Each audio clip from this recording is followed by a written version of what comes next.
Deep within the 98th floor of the labyrinth, a woman with long pink hair runs for her life, panting heavily. She looks back in fear at a massive, shadowy monster emerging from the water, calling out the name Whim. From the darkness, a sinister, triumphant laugh echoes. The story flashes back to a few months ago inside the labyrinth. Whim reflects that those who don't immediately retreat from a floor boss, or who greedily prioritize merit over safety, are met with only one fate: death. This was the scene that unfolded before him. His comrades were strewn across the ground, defeated. He worriedly wondered if they were still alive. His thoughts were cut short by the massive tail of a beast slamming down nearby. Whim stood alone, facing the immense crocodile-like floor boss. He trembled in fear, realizing the terrifying power of the floor boss. It had incapacitated his entire party with a single hit. He knew he had to get them out, but he felt helpless, unsure of what to do. Whim frantically considered his options, trying to run while carrying all three of them, or attempting to buy time until rescue arrived. With a determined expression, he decided there was only one way and braced himself for what was to come. He began to chant his skill, Switch, Poppen, Spieler. As he finished the incantation, he admitted to himself that for a moment, the selfish thought that he could escape alone had crossed his mind. He recalled how the Dragon's Wings party had accepted him as a comrade. The beast's roar brought him back to the present danger. In that moment, he felt a flicker of pride for choosing to stand and fight. The scene shifts to the Dragon's Wings party house. Whim stands awkwardly before his teammates. He senses that something is wrong and feels a nervous unease. Whim is startled as a sword is suddenly pointed at him. Kronos, the party's leader, coldly tells him not to make him repeat himself. He orders Whim to get lost, calling him scum. The other party members, Meles the mage and Nikyur the priest, chime in. Nikyur scoffs at him for acting like a hero just because he delivered the final blow. Kronos argues that it was his magic blade and Meles' magic that cornered the boss. Whim stammers that he thought it was a victory they all shared. Whim, kneeling by the slain boss, realizes the victory was no miracle. He had thought everyone would praise him, but instead they blamed him. They claimed his buffs were lacking, and that he was the reason they were almost wiped out in one hit. He finally understood that from the very beginning, they had never liked him. Back in the present, Whim kneels before his party, apologizing profusely. He explains that as a Grand Tour, Dragon's Wings is the only place he can belong and that no one else would hire him. He begs them to let him stay, promising not to cause any more trouble. A surprised Whim agrees to the challenge. Kronos presents an offer: if Whim can fight and defeat him, he can stay. He immediately realizes it is an impossible task for a non-combatant like him to defeat a warrior. Believing he'll need another miracle, a despairing laugh escapes him. His laughter infuriates Kronos, who demands to know what he finds so funny. Kronos violently attacks Whim. He shouts that a scumbag who can only use beginner-level buffs shouldn't disobey him. One of his party members tries to intervene, telling Kronos to stop. He throws Whim to the ground, calling him a weakling. Kronos fumes, unable to believe that a weakling like Whim could defeat a floor boss. Coughing on the floor, Whim thinks about how he put his life on the line for them. He only wanted to repay Dragon's Wings for taking him in when he could only do odd jobs. Despite his loyalty and sacrifice, Whim is left broken on the floor. He looks up in surprise as someone else enters the room. Whim confusedly asks who the newcomer is. Kronos introduces her as Sophia, who will be joining the party in his place. Sophia adds that she will be a great asset to make up for the hole he left behind. Kronos then tells Whim not to make him repeat himself. With a cold smile, Kronos tells Whim to get out, stating that they don't need him anymore. Whim stares up in horrified disbelief. The scene changes to a sprawling city. It is described as a labyrinthine city named Full Brown, filled with the dreams and hopes of young adventurers. The city thrives on the gifts brought back from the labyrinth. Merchants trade unique monster materials and treasures like magic stones from the 60th floor. The labyrinth's dangerous and unexplored areas are endless. Adventurers earn status and honor through their accomplishments, forming bonds stronger than family. Those who risk their lives to explore the labyrinth are called adventurers. But for Whim, wandering dejectedly through the streets, all he wants is to die. Whim walks with his head down, feeling hopeless, as he doubts any party would hire a Grand Tour. He considers hunting small fry on his own, or perhaps finding a low-rank party. With only a few coins left, he decides to get a drink. He enters an inn. Inside, the waitress Gretsan greets him warmly. She congratulates him, having heard the news that Dragon's Wings defeated a floor boss. Other patrons congratulate him as well, asking if he's buying a round. Gretsan mentions they'll likely be promoted to an A-rank party. Whim, however, says he isn't celebrating and just orders beer and his usual sausage. Whim begins to eat. The food tastes bland because of what happened. He lets out a nervous laugh. He quickly covers his mouth. He remembers Kronos telling him his laugh was disgusting. The memory is a painful reminder that he is no longer part of the Dragon's Wings. He looks over at another table of adventurers celebrating. He recalls how his own party used to celebrate together, though he was never good at joining conversations. He admits to himself that it was fun. Overwhelmed by the realization that he has no place to belong anymore, he breaks down and cries into his plate. As Whim cries, the bell on the inn door rings. A flustered young woman rushes in, looking for him. Whim looks up in shock and asks why Hidamari is there. At the Adventure Guild, a subordinate reports to the guild master. He explains that they have examined the corpse of the floor boss known as the Giant Crocodile, which was defeated by the Dragon's Wings party. According to the party's report, all four of them combined their strength to defeat it. The guild master asks if there is a problem with their account. The examiner reveals that they inspected the wounds on the floor boss's body, reporting that most of the wounds, including the fatal one, were caused by a machete. The examiner continues, stating that while there were wounds from magic swords and magic, they were not enough to cause significant damage. The guild master realizes the implication. The only one in Dragon's Wings who used a machete was Wim Strauss. He questions aloud if a non-combatant, a Grand Tour, could have defeated a floor boss with his strength alone. Elsewhere, a woman wonders about Wim's location, puzzled why his tracker crest has moved from the Dragon's Wings party house to a cheap inn. Searching for her wiretap, she finds it and listens in. She hears Kronos' harsh dismissal of Whim. She clenches her fist in anger, furious that Kronos would speak to her Whim in such a way. The story introduces the role of the Grand Tour, one of the basic jobs for adventurers capable of applying buff techniques to change a target's abilities. A flustered Hidamari bursts into the inn. She anxiously calls out Whim's name. Whim and the waitress acknowledge her arrival. Another woman at the bar teasingly calls her stalker S-chan. Hidamari retorts that her name is Hidamari and that it doesn't even contain an S. The woman wonders what she means by calling her a cowgirl. She quickly dismisses the banter, turning her attention to him. Whim, concerned, asks Hidamari if she's all right. He asks how she knew about his troubles with Dragon's Wings, wondering if the news had already spread. She denies this, simply saying it's just her. She cryptically states it's because she knows everything about him. Whim is unsettled by her statement, but she explains it's because they're from the same village. He reluctantly accepts her reasoning. The waitress asks if something is wrong with Hidamari and Whim.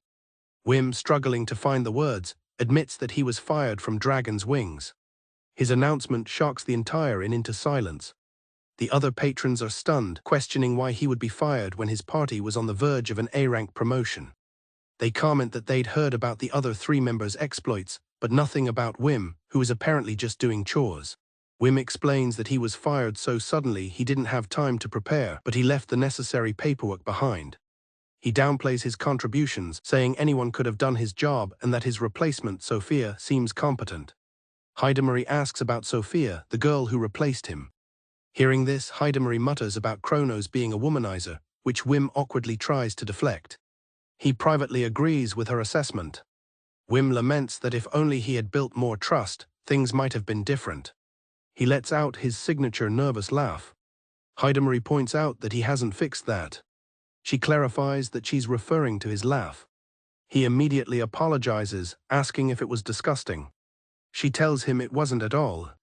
Hidamari smiles, telling Whim she likes the way he laughs and missed how she used to correct him. Flustered, Whim worries about getting the wrong idea from her careless words. She looks at him warmly and says it's fine if he does. Whim tells her to stop, clearly embarrassed. Hidamari then changes the subject, saying she doesn't understand why he was fired. She states plainly that he defeated the floor boss all by himself, causing Whim to spit out his drink in shock. Hidamari presses on, noting that Dragon's Wings shouldn't have been strong enough to defeat a floor boss, so it must have been him. Whim panics, frantically denying it and claiming he just dealt the finishing blow. He tries to attribute the victory to everyone's combined efforts, but she doesn't believe him. She counters his claim, speculating that the boss took no damage from anyone else and that it was essentially his solo victory. Whim vehemently insists it's impossible, saying Hidamari is overestimating him. He explains that the other three were talented, and he was just trying not to cause them trouble. He wonders aloud why she thinks so highly of him. The waitress interjects, mentioning that she's from Fullbrown and has never heard of anyone soloing a floor boss. She tells Hidamari to stop her stalking and saying weird things. Hidamari angrily admits she knows because she listened to a wiretapped conversation. Before the argument can escalate, Whim cuts in, stating that the reason he was fired was his own fault due to a trust issue. Frustrated with his self-blame, Hidamari slams her hand on the table. She shouts that she's had enough of his wimpy attitude. She turns to the waitress and demands a beer. The waitress is surprised, knowing she doesn't handle alcohol well, but Hidamari insists. Whim calmly agrees to get her a drink. Whim brings Hidamari her beer. He begins to talk about cognitive dissonance, comparing his situation to a fairy tale, but she cuts him off. Shortly after, she passes out on the counter. Hidamari briefly rouses, demanding another drink, but the waitress points out she's still on her first one. Whim tells her that's enough for the day. As she drifts off again, she calls his name and slides a business card towards him. The card identifies her party as Aniclimax. Aniclimax is the strongest A-rank party in Fullbrown. Its members are high status, and the screening process is strict. Hidamari was recruited there at the very beginning of her career, quickly making a name for herself. Hidamari invites him to their party house the next day. She offers Whim a chance to work with them for a while, and a surprised Whim asks if she can really do that. She confidently states that as the 74th Sage and a candidate for top brass, vouching for him is easy. Later that night, Whim carries the drunken Hidamari on his back as they leave the inn. He thanks the waitress Gretsan for the meal, who asks if he's okay carrying her. He assures her that while a grand tour is weak, this is no problem. She warns him to be careful of other drunks on the street. As Whim walks, he contemplates Hidamari's offer, worrying that the other members of Aniclimax will have a bad opinion of him. He fears he would only cause trouble there. He worries that she might end up hating him. Suddenly, a bottle is thrown and shatters near them. Whim looks up to see two men down the alley, one laughing about how his friend missed the throw. One of the drunk men declares it's his turn now. Whim tries to walk past. The man lets out a long sigh. He then notices Whim and calls out to him. The two men approach, asking what Whim is carrying. They recognize the sleeping Hidamari and declare she's the thief from the other day. Whim is shocked at the accusation. They angrily recall how she bought all the limited edition Snowball snacks they had been lining up for. He apologizes for what happened, but says calling her a thief is too much. The men demand an apology and tell Whim to wake her up. Unsure what to do, Whim hesitates. They yell at him for staying silent. One of the men gets impatient and reaches out to wake Hidamari up himself. Whim casts a skill, Pump Up Zweimal, an instant 2x enhancement. In a flash, he's gone. The two men look around in confusion, wondering where he disappeared to. Now at the top of a nearby staircase, Whim apologizes on Hidamari's behalf, adding that she shared the snowball candy with him. He tries to excuse himself, thinking he's only made them angrier. Stunned, the men realize who she is, Hidamari, the twin-tailed girl from Aniclimax. The men watch him go, wondering if Whim is also a member of Aniclimax. One comments that he was too fast for them to see. Whim quickly carries Hidamari away. Having put some distance between them, Whim thinks they should be safe now. Hidamari begins to stir. Whim asks if she's awake and can walk. She says she can't, tightening her grip on him. He smiles and tells her to take it easy. His thoughts return to his insecurities, feeling that someone like him couldn't possibly join Aniclimax. He considers her high status as a rare sage and a candidate for top brass. Whim continues to doubt himself, thinking he can't cause any more trouble for such a good person. Suddenly, Hidamari grabs him and insists that he come with her. She tells him that he has infinite possibilities and that joining Aniclimax will help him realize his true self. She passionately declares that he has to live his life however he wants.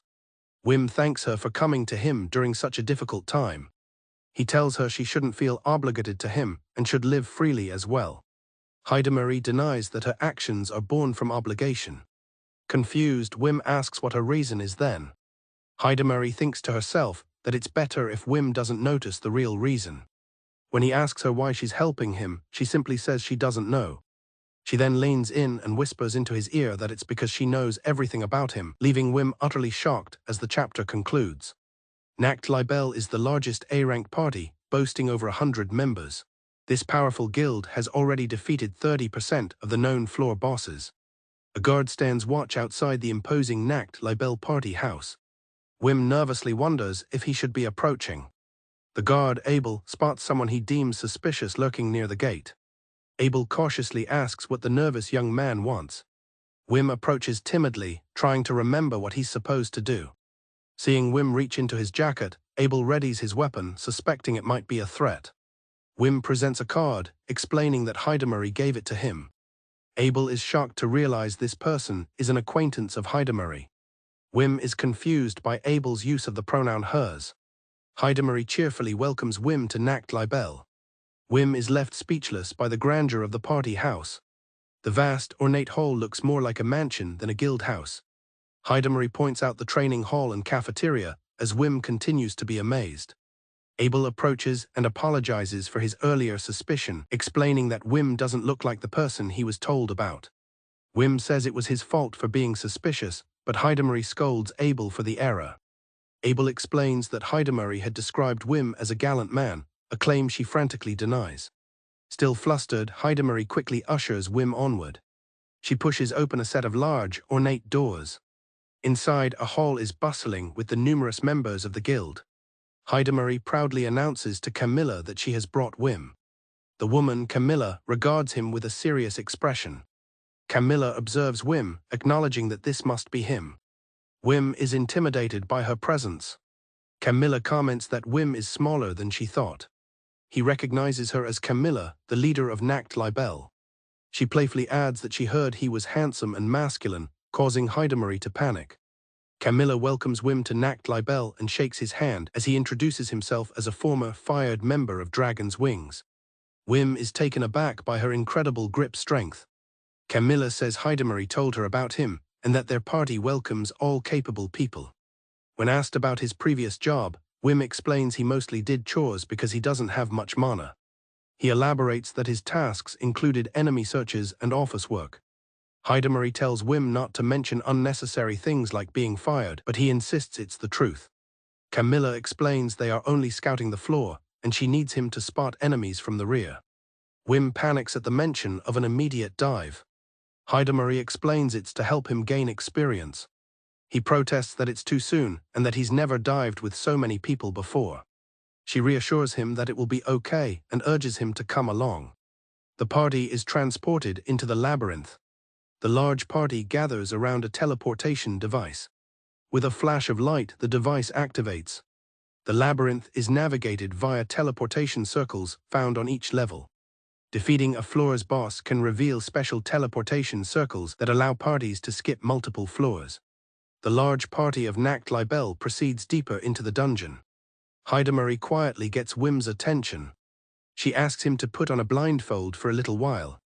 Heidemarry explains they are using a secret teleportation line that he, as an outsider, cannot see. Whim agrees, understanding that information about teleportation circles that skip floors is a significant advantage over other parties. Now blindfolded, he asks her to guide him. Heidemarry takes his hand to lead him. She teases him for being bold enough to hold her hand in public.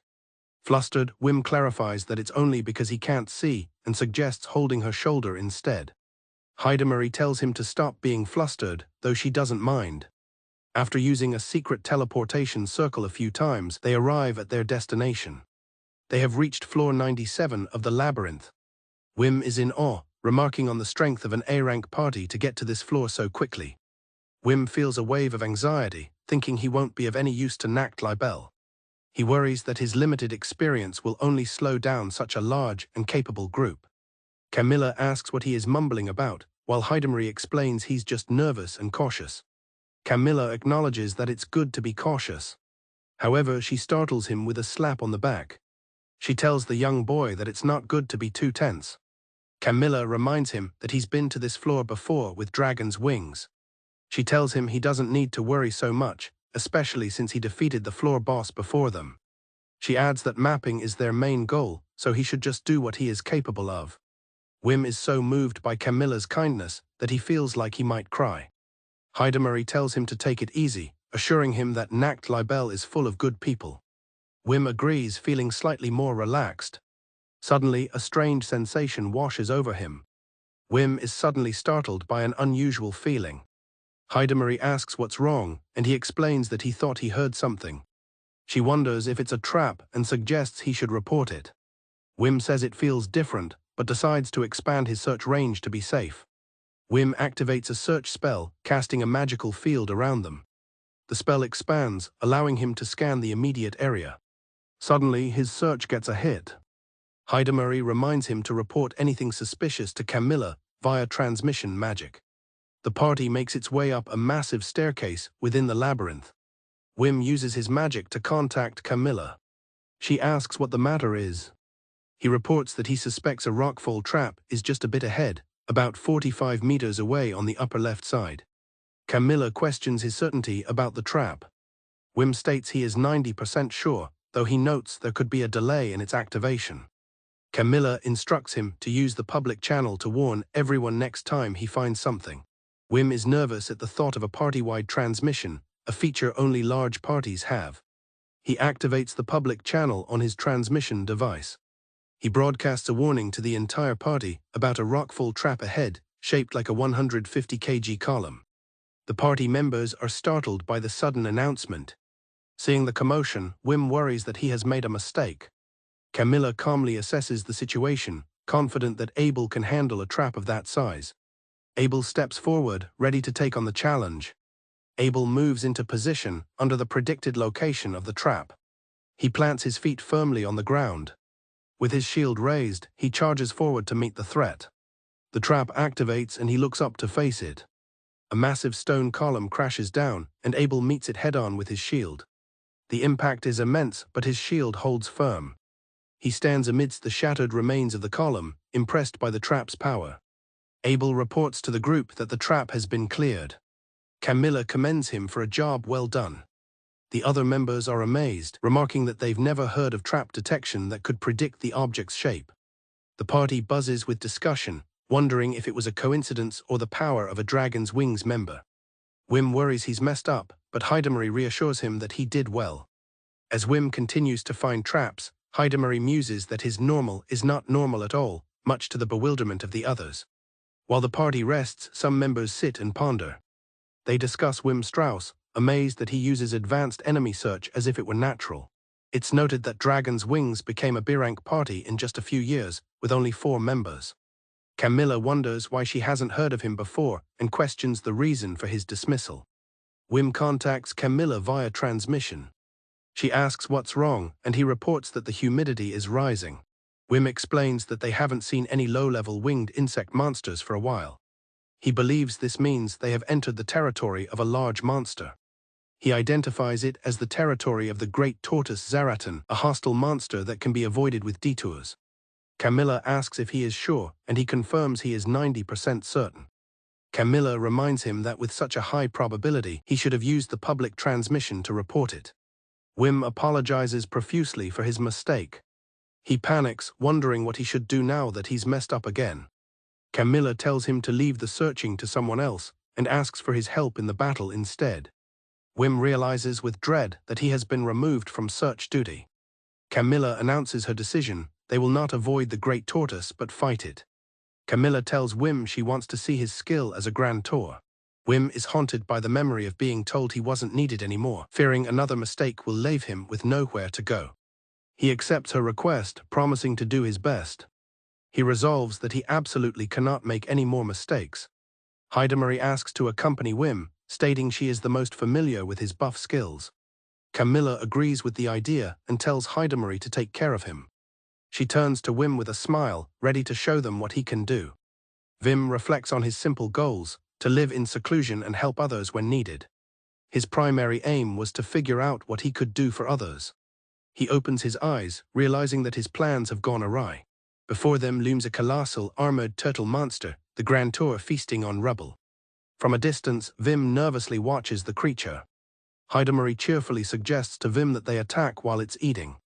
She points out that everyone is watching, making it the perfect opportunity for him to prove himself. A group of stern-looking warriors from Aniclimax observes them. The pressure of being watched sends Whim into a panic. Whim frets over making up for his past mistakes and not causing any more trouble for Aniclimax. He feels overwhelmed by his inexperience in communicating with large groups, fearing he'll make another mistake. Hidamari calls out to Whim, snapping him out of his thoughts. She firmly tells him to give her the usual ice spear buff. Whim is momentarily confused by the request for the usual. The request reminds him of when it was just the two of them diving together, a familiar and comforting thought. The comforting memory calms his nerves. He thanks Hidamari, feeling okay now, and she smiles, telling him that's how he should be. Hidamari's weapon clicks into place as she prepares for battle. With a determined grin, she declares it's time to show everyone what they're made of. Whim asks if she remodeled her magic stone, and she confirms she reduced its size while tripling its casting density. Whim is impressed as expected. Hidamari readies herself and begins to generate her spell. She summons a massive magical construct. The giant turtle turns its head, having noticed their presence. Camilla and another warrior observe that the monster has spotted them. Whim watches in awe as Hidamari invokes her spell. He muses that any ordinary mage would be astonished by what they were seeing. Her magic operates on different principles, a power only possible because she possesses the rare job of a sage. Magic is divided into two types: basic magic like transmission, which anyone can use, and application magic, which is unique to one's job. The sage job is considered the strongest because sages can use all types of magic. They can also create basic units for new magic. With her preparations complete, Hidamari tells Whim it's his turn. Hidamari formally declares her approval, allowing Whim to grant his buff. Whim accepts her approval.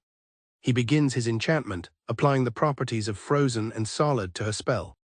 As Whim's magic takes hold, the ice spear is enchanted. From the sidelines, Camilla notes that he has successfully applied a buff to the caster's magic. The other members of Aniclimax watch intently. The spell is now fully enchanted and ready. The enchanted ice spear hovers, ready to be launched.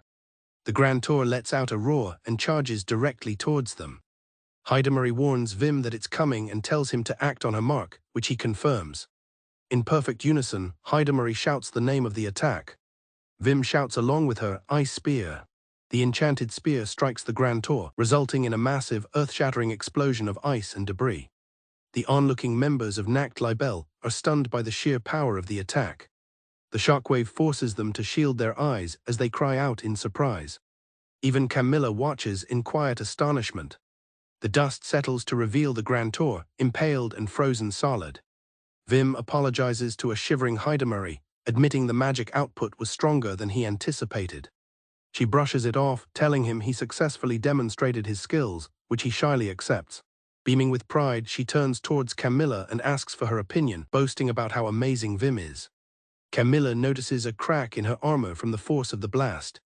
Whim sees this and immediately panics, thinking he's messed up again by damaging her precious armor. Camilla calls him over and he responds meekly. She informs him that they will set up camp due to a wyvern sighting and gives him his next assignment, to use his buff on the shield unit. Camilla states she'd like to see his defensive enchantment next. Relieved to have another chance, Whim agrees. Hidamari reassures a flustered Whim that Camilla must have liked what she saw. He resolves to do his best on this second chance. Hidamari sighs, commenting on his recurring anxiety. She thinks to herself that at least everyone is starting to see how amazing Whim is. The other members murmur in amazement, wondering about the odd Grand Tour who is Hidamari's friend. Hidamari overhears the others' comments and quickly silences them. A man in armor approaches Whim and introduces himself as Abel, the squad leader. Whim is impressed that someone his age holds such a position and tries to respond.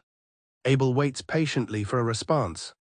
However, Whim's social anxiety kicks in, leaving him unable to speak to someone unfamiliar. Abel looks on, concerned, asking if he's okay. Whim panics internally, worried that his awkwardness will make Abel dislike him. He fears a repeat of past negative experiences. To his surprise, Abel just smiles kindly and tells him not to be so nervous. Touched by the gesture, Whim feels a wave of happiness. Abel then asks about buffing their defenses and inquires why there aren't any Grand Tours in Aniclimax. Whim explains that Grand Tour is an unpopular job and he's heard there was only one in the past. He elaborates that grant magic changes things through consciousness. It can enhance physical attributes like strength and speed, or harden and lighten weapons. However, he clarifies that the buff can only be applied if the target is willing to accept it. Another, older warrior interrupts, gruffly stating that he doesn't like buffs. Whim is taken aback by the sudden interjection. The warrior introduces himself as Mark and asks Whim for details. He recounts a bad experience with a previous Grand Tour, whose buffs made his body feel different and hard to control. He explains that the Grand Tour would apply too many different attributes at once, causing him to lose control. Whim quickly reassures him that he only uses beginner-level buffs, so there's no risk of that happening. Mark retorts that he uses a complex combination of buffs himself, so Whim doesn't need to worry about him. Annoyed, he glares at Whim. Whim is left speechless and flustered by the aggressive questioning. Mark asks if Whim thinks he's an amateur and insists on a proper explanation. Panicking that he's angered Mark, Whim is at a loss for words. However, Abel and the other man express their own interest in learning the details. Whim realizes that as high-level adventurers, they would naturally have extensive knowledge of other jobs. He cautiously asks if they're sure, promising that his buffs won't cause any change in their senses. Mark is bewildered by the claim that there will be no change to his senses. Whim is momentarily confused by his reaction. Mark presses for an explanation, asking if such a buff even exists. Whim confirms this is how his Grand Tour ability works and asks if it's okay for him to explain. Mark agrees to listen. Whim beams, excited that he's never been asked for an explanation before.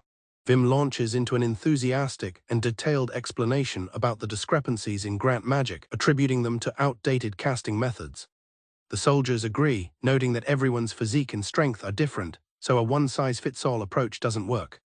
Mark agrees that if handled carelessly, it could break bones. Whim is overjoyed that these amazing adventurers from Aniclimax understand how Grand Tour magic works. Whim gets carried away, his explanation becoming a rapid-fire lecture of technical jargon that leaves Mark sweating and confused. He pauses, asking if he talked too much. The soldiers nervously tell him it's fine.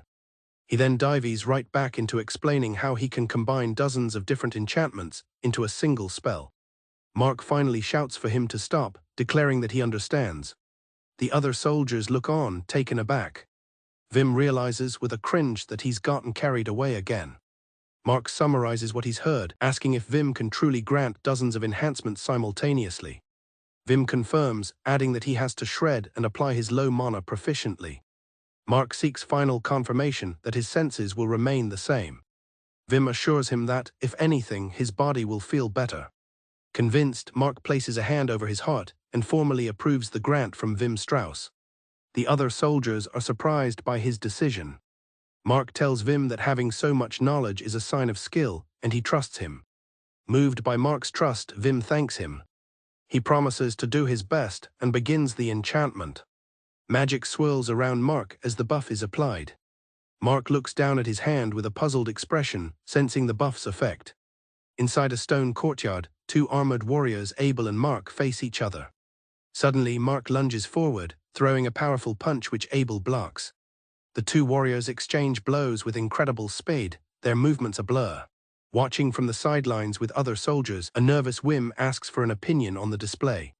Mark thanks Whim for the enhancement. He is amazed by the indescribable sensation that allows him to move beyond his limits. Abel enthusiastically agrees, exclaiming that his body feels incredibly light. The other soldiers, impressed, ask Whim to reinforce them as well. Whim happily agrees to their request. Within a vast, columned hall, a large group of warriors assembles for their next mission. The task ahead is defeating the wyverns. As the warriors await their foe, Whim trembles with fear. Camilla notices his shaking and asks if he is all right. He internally laments his pathetic reaction to powerful enemies. Sensing the approaching threat, she orders everyone to prepare for battle. A horrifying wyvern emerges from the darkness, clinging to a wall. It has a skull-like head with multiple clusters of eyes, curved horns, and a flame burning atop its head. The wyvern enters the hall, facing the assembled warriors. Camilla calmly states that it has arrived. She tells the shield unit she is counting on them, and Mark rallies his comrades. The creature unleashes a fireball attack. The shield unit forms a magical barrier, successfully reflecting the fireball. The wyvern is surprised as its own attack is sent back at it. The creature screeches as it's struck by the reflected blast. Whim watches in awe, amazed by the shield unit's incredible feat. The shield bearers are stunned by their success, wondering how they managed to reflect the attack. They discuss how it's unheard of for all 5 of them to do it at once, dismissing it as a coincidence. Seizing the moment, Camilla orders the long-range troops to attack. The long-range troops prepare to launch their assault. They unleash a powerful ice thunder spear attack on the wyvern. However, the monster emerges from the smoke, seemingly unharmed. Camilla and the others watch, realizing their attack was ineffective. Whim analyzes the creature, noting its anti-magic surface and unusual compound eyes, concluding it must be a subspecies. Camilla asks Whim for his assessment, and he confirms it's a weird wyvern. Deciding to take matters into her own hands, she declares that she will handle it. As the others retreat, Camilla prepares to face the wyvern alone. She silently praises the shield squad, recognizing their reflection as the secret technique called shield roll. She muses that for all 5 of them to perform it simultaneously is a miracle that even the elite rarely achieve. Whim realizes that the 5 people who performed the miracle were the ones he had enhanced. With a determined smile, Camilla declares that she also wants to be enhanced by Mr. Whim. Camilla approaches Whim and asks him for an enhancement. When he asks what kind, she requests a full attack buff. She presses him on the limits of his power, and he explains it's about a 3-fold increase. She dismisses this, telling him he plays it too safe and can do better. Whim protests that he can't attempt such a risky enhancement. Camilla demands a 10-fold increase in power. He is horrified by the request. He admits he can do it but warns of the higher risk. Unfazed, she tells him to proceed. She reassures him that no one will blame him if he fails. Camilla gives her official authorization for the casting and urges him to proceed. Whim sighs, thinking she is crazy for fighting. Resigning himself to the task, he prepares to cast. He begins the complex enchantment. Whim initiates his raw blues analysis on Camilla, creating a holographic grid of her body. He is astonished by her muscle and bone structure, wondering if she's even human. He meticulously calculates every variable like joint location and center of gravity. His goal is to maximize efficiency and minimize risk before finalizing the construction of the buff. The enchantment is granted, and a powerful aura surrounds Camilla. Feeling the immense power, she smiles. She decides to use her special weapon, Giant's Hunter, as she draws her sword. Camilla stands confidently, her enhanced power radiating as she faces the wyvern. The ground around her cracks from the sheer energy. She readies her stance, preparing to charge the creature. Camilla activates her duplication ability. Her sword projects a colossal blade of pure energy, dwarfing her own body. Whim excitedly recognizes the magic sword, Giant's Hunter. The other soldiers are shocked by the sheer size and strength of Camilla's duplicated blade. She leaps into the air, telling the monster to prepare itself. Even Camilla seems worried about the potential power of her attack, while Whim admits he has no idea what will happen. With a mighty cry, Camilla brings down the colossal blade of the Giant's Hunter. The massive energy sword slices down directly onto the wyvern's head. The impact is catastrophic, destroying the massive stone wall behind the wyvern. The wyvern is completely obliterated. The creature's eyes are all that remain, popping and scattering across the ground. The remaining soldiers can only stare, mouths agape, at the utter devastation. Amid the destruction, Camilla stands with a look of pure bliss. The other soldiers begin to cheer at their victory. Whim rushes toward her in a panic, calling her name and asking if she's okay. Camilla turns to Whim, taking his hands and telling him it was a great buff and that she feels good. Relieved, Whim mentions there was a 5% chance of discomfort. He explains that this was the risk he had been so worried about, which could sometimes result in a torn muscle. Camilla is shocked to learn that the risk was merely a muscle tear. Whim clarifies that a muscle tear hurts a lot. She asks if that's all, not even a wound, and Whim confirms it just hurts. Finding his caution hilarious, she bursts into laughter. She internally reflects on Whim's skills, noting his deep comprehension and practical abilities make him a first-class product. Camilla decides that she doesn't care how many times Whim has been fired, she wants him to be a night dragonfly. Whim is bewildered by her hysterical laughter, asking what's happening.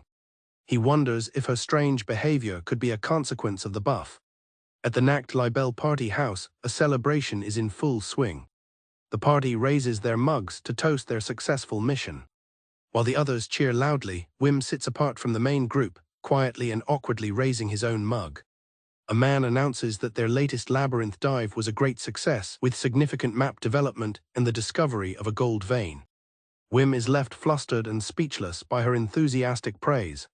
A mage named Monica excitedly approaches Whim. She declares that his performance was amazing and that she was thrilled by it. Monica comments on the difficulty of the enchantment for Marie's ice spear, impressed by Whim's extensive knowledge. Whim awkwardly explains that he used to want to be a mage, so he simply expanded on what he already knew. Internally, he panics about what to do and how to talk to someone he barely knows. His thoughts are interrupted when someone calls his name. Simon, the leader of the search and rescue unit, and another member, Bettina, approach Whim. Whim is surprised to see them.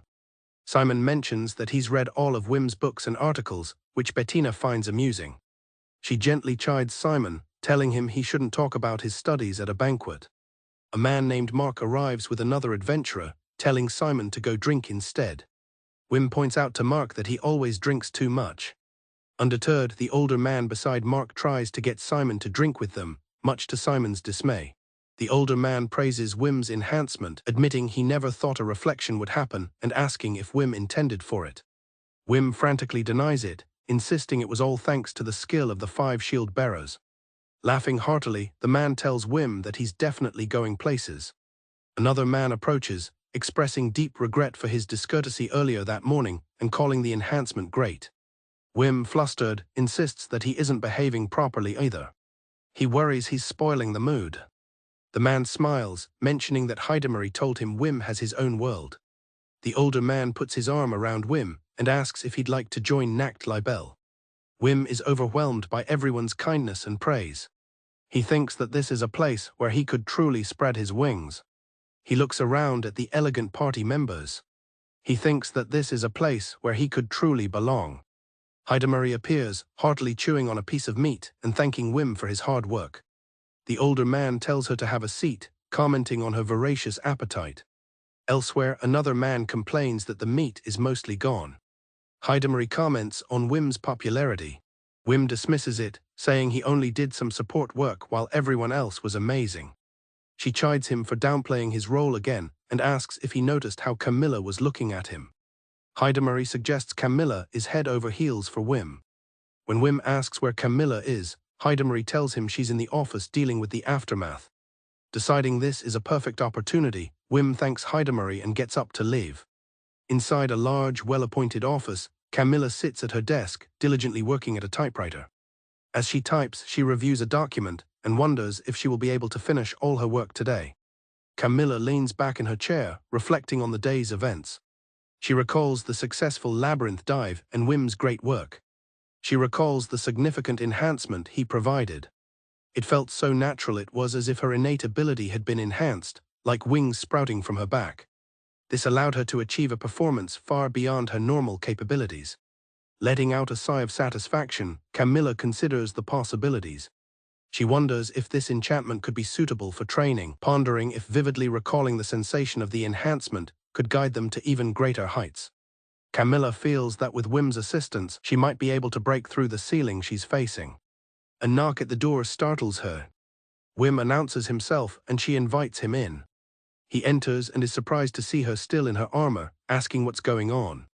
Whim enters carrying a tray of food. Whim presents a report to Camilla, which he intends to submit to the guild. Camilla accepts the document. He explains that since they found a gold vein, a report from any outside participants would be necessary. As she flips through it, she wonders what it contains and if it will be sufficient when combined with her own report. Camilla realizes that with this report, she can finish her work today. She then asks Whim about his previous job, doing odd tasks in the Dragon's Wing party. He confirms this, explaining that he handled everything except the major battles, including the accounting. Camilla understands that the documents are for negotiations. Camilla deduces that Whim took the report home to showcase his worth and join Aniclimax on good terms. She muses that while he appeared insecure at first, he was calculating everything all along. With a confident smile, she accepts the challenge from Whim Strauss. Whim, however, is simply confused by her sudden change in demeanor.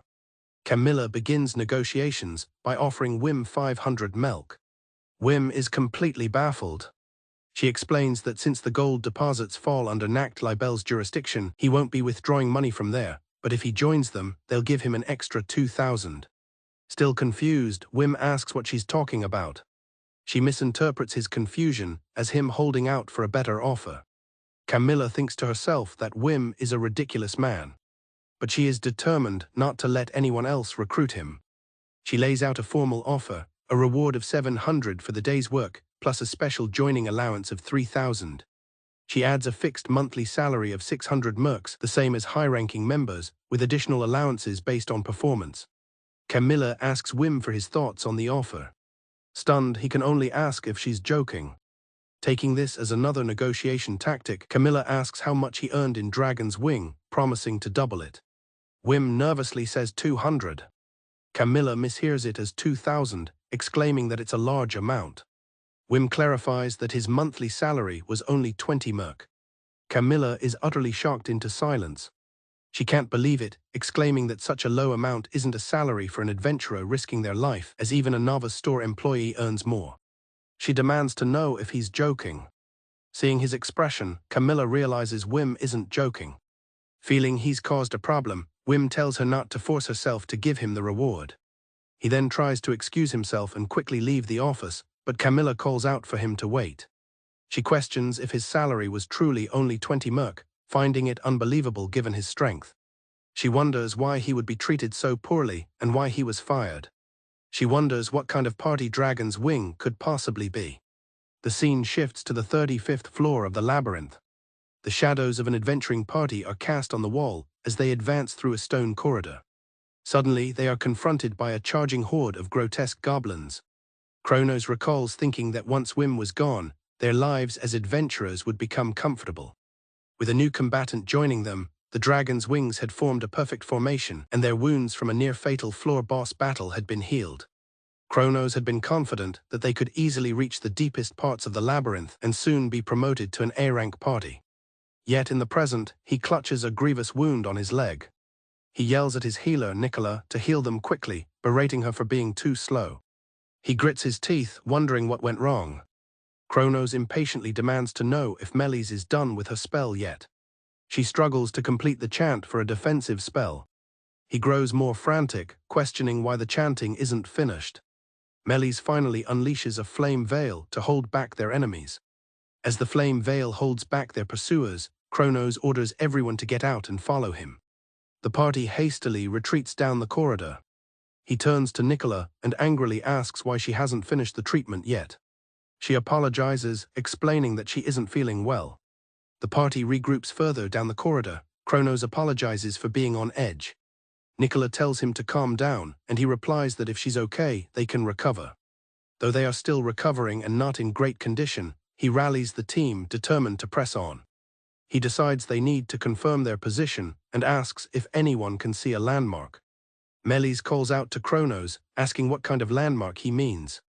He admits he doesn't know and asks if anyone else does. He then turns to Sophia. She says no, adding that it's something else. Standing at the end of a long, featureless stone corridor, Sophia gravely announces that it's a dead end. The party looks on in despair. Kronos realizes with dawning horror that they are in a place they should have never reached within the labyrinth. And worse, they've brought their enemies along with them. Kronos enters, asking if Nicola is all right. She reassures him that she is okay. Kronos brings Nicola some apple slices, telling her to rest. He blames himself for their recent hardships, admitting it was his misjudgment to press on while they were still injured. However, Nicola and Melis quickly come to his defense, telling him not to be discouraged. Touched by their support, Kronos is embraced by Nicola and Melis.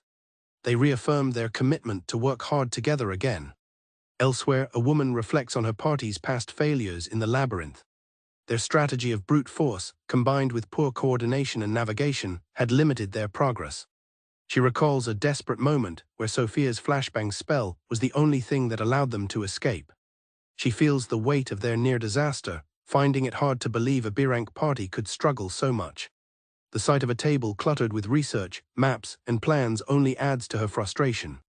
Kronos complains to the new support member of Dragon's Wing that her predecessor was useless and left behind a mountain of miscellaneous tasks. As the new member begins sorting through the paperwork, she discovers an astonishing amount of detailed information. The sheer volume and quality of the work are overwhelming. Stunned by the meticulous documentation, she wonders how her predecessor, Whim, could have managed it all alone. This leads her to question what the party leader, Kronos, was actually doing. A flashback shows a training session where Kronos easily overpowers Whim, striking him down. Kronos scoffs that Whim is useless even as a training partner. Nicola reluctantly heals Whim, telling him she's not doing it for him. She asks him why he can't be useful to Kronos for a change. Whim can only apologize. Kronos cruelly tells Whim that no other party would hire him. He gives Whim an ultimatum, be useful or be fired. He then repeatedly screams at Whim to get out. Whim jolts awake in his new room, sweating from a nightmare about his time with Dragon's Wing. Unbeknownst to him, Hidamari watches over him from a nearby rooftop, feeling sorry for him. Hidamari is pleased that Whim has moved into the Aniclimax guest house. It's now easier to watch over him. She no longer needs to take risks like sneaking into his old party's base. Now she can use her magic to monitor him safely, a thought that brings her great joy. Hidamari diligently documents Whim's new daily routine. His day begins with a morning run. This is followed by a simple breakfast. In the afternoon, he dedicates his time to studying in the library. Observing him, Hidamari notes that at Aniclimax, Whim finally has time for himself. She meticulously records details about him. The proximity to Whim after so many years makes her giddy. Hidamari's surveillance reveals a break in Whim's routine. A magical map shows he's in the courtyard. Wondering who he's meeting, she activates an eavesdropping stone. She is surprised to hear a woman's voice. In the courtyard, Whim stands opposite a fully armored Camilla, ready to begin their training. Watching from above, Hidamari realizes who it is and sighs with relief. Down below, Camilla activates an enchantment, her body glowing with power. Hidamari understands Camilla's plan, a new training regimen centered on Whim's enchantment.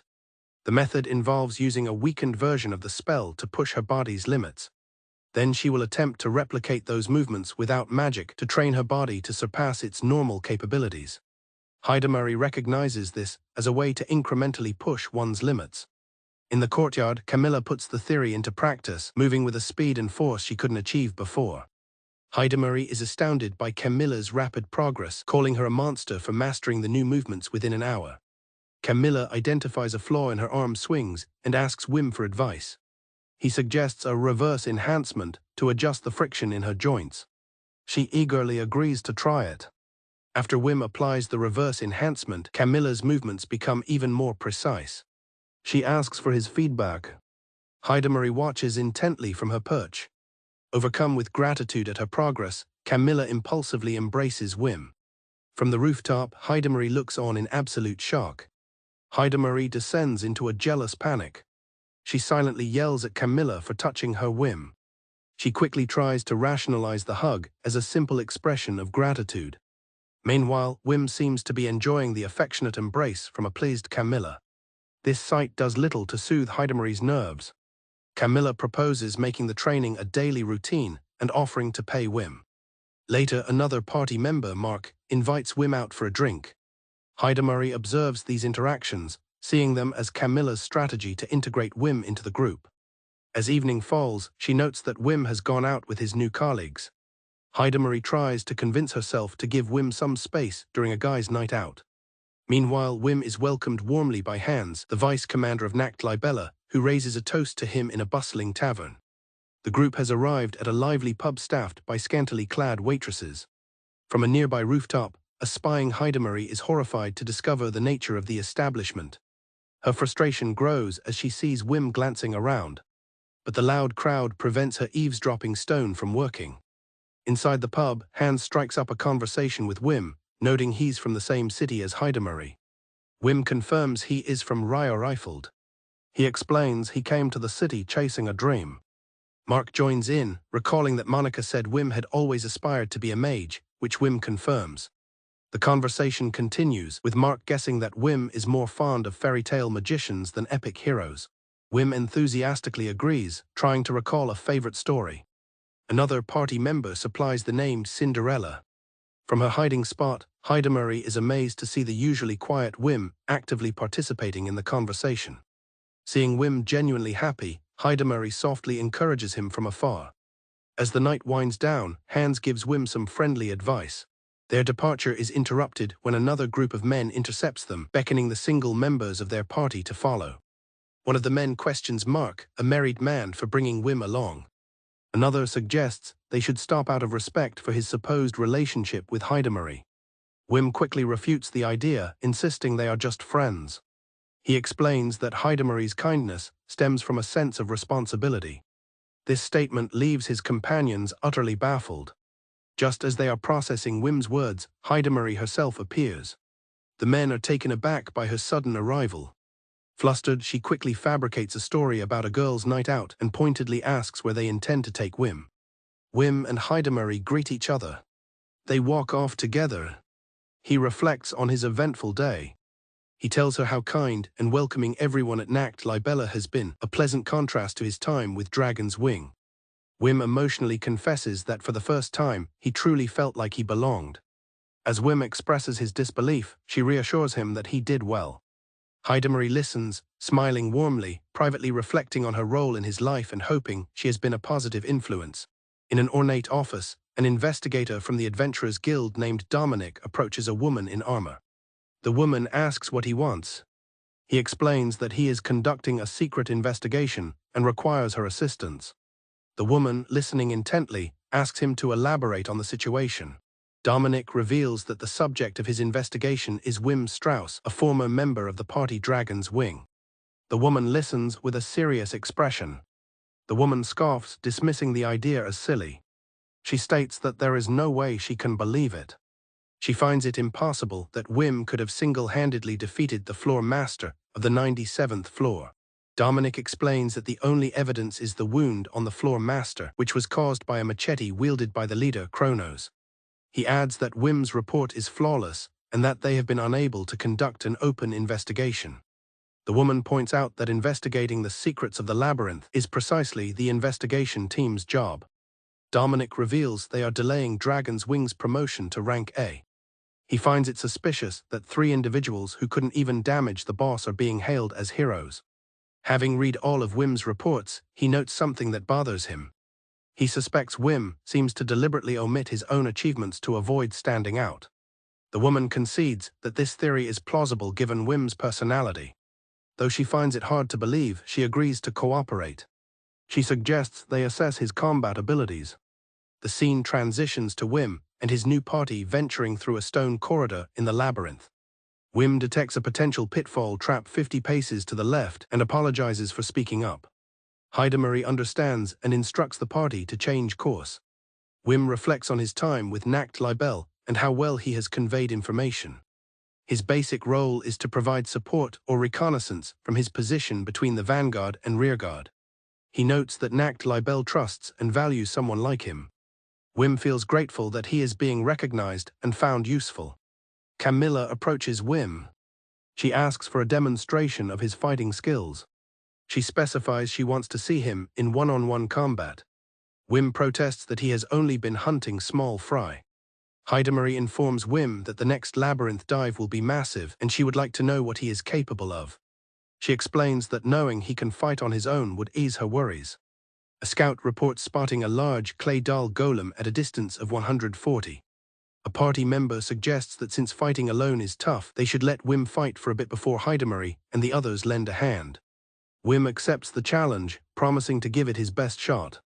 He takes a deep breath. He prepares himself for the fight. Whim stands alone in the vast stone hall, facing the immense clay doll golem as it lumbers toward him. Whim recalls his companion's encouragement, though he fears he might die. She confidently tells him that won't happen. With renewed determination, he draws his weapon. He is ready to face the golem. A man expresses his concern, stating that a clay doll is too much for Whim. Hidamari acknowledges that even a B-ranked warrior would struggle against it. She explains that Whim's enchantment skills are special because he applies weak enhancements to each muscle and bone one by one. These individual enhancements combine to achieve an effect far more powerful than other grantors. When asked if she thinks Whim can defeat the golem, Camilla confidently replies that it's very possible. She elaborates that when adventurers gain a profession, their bodies become 10 times more powerful.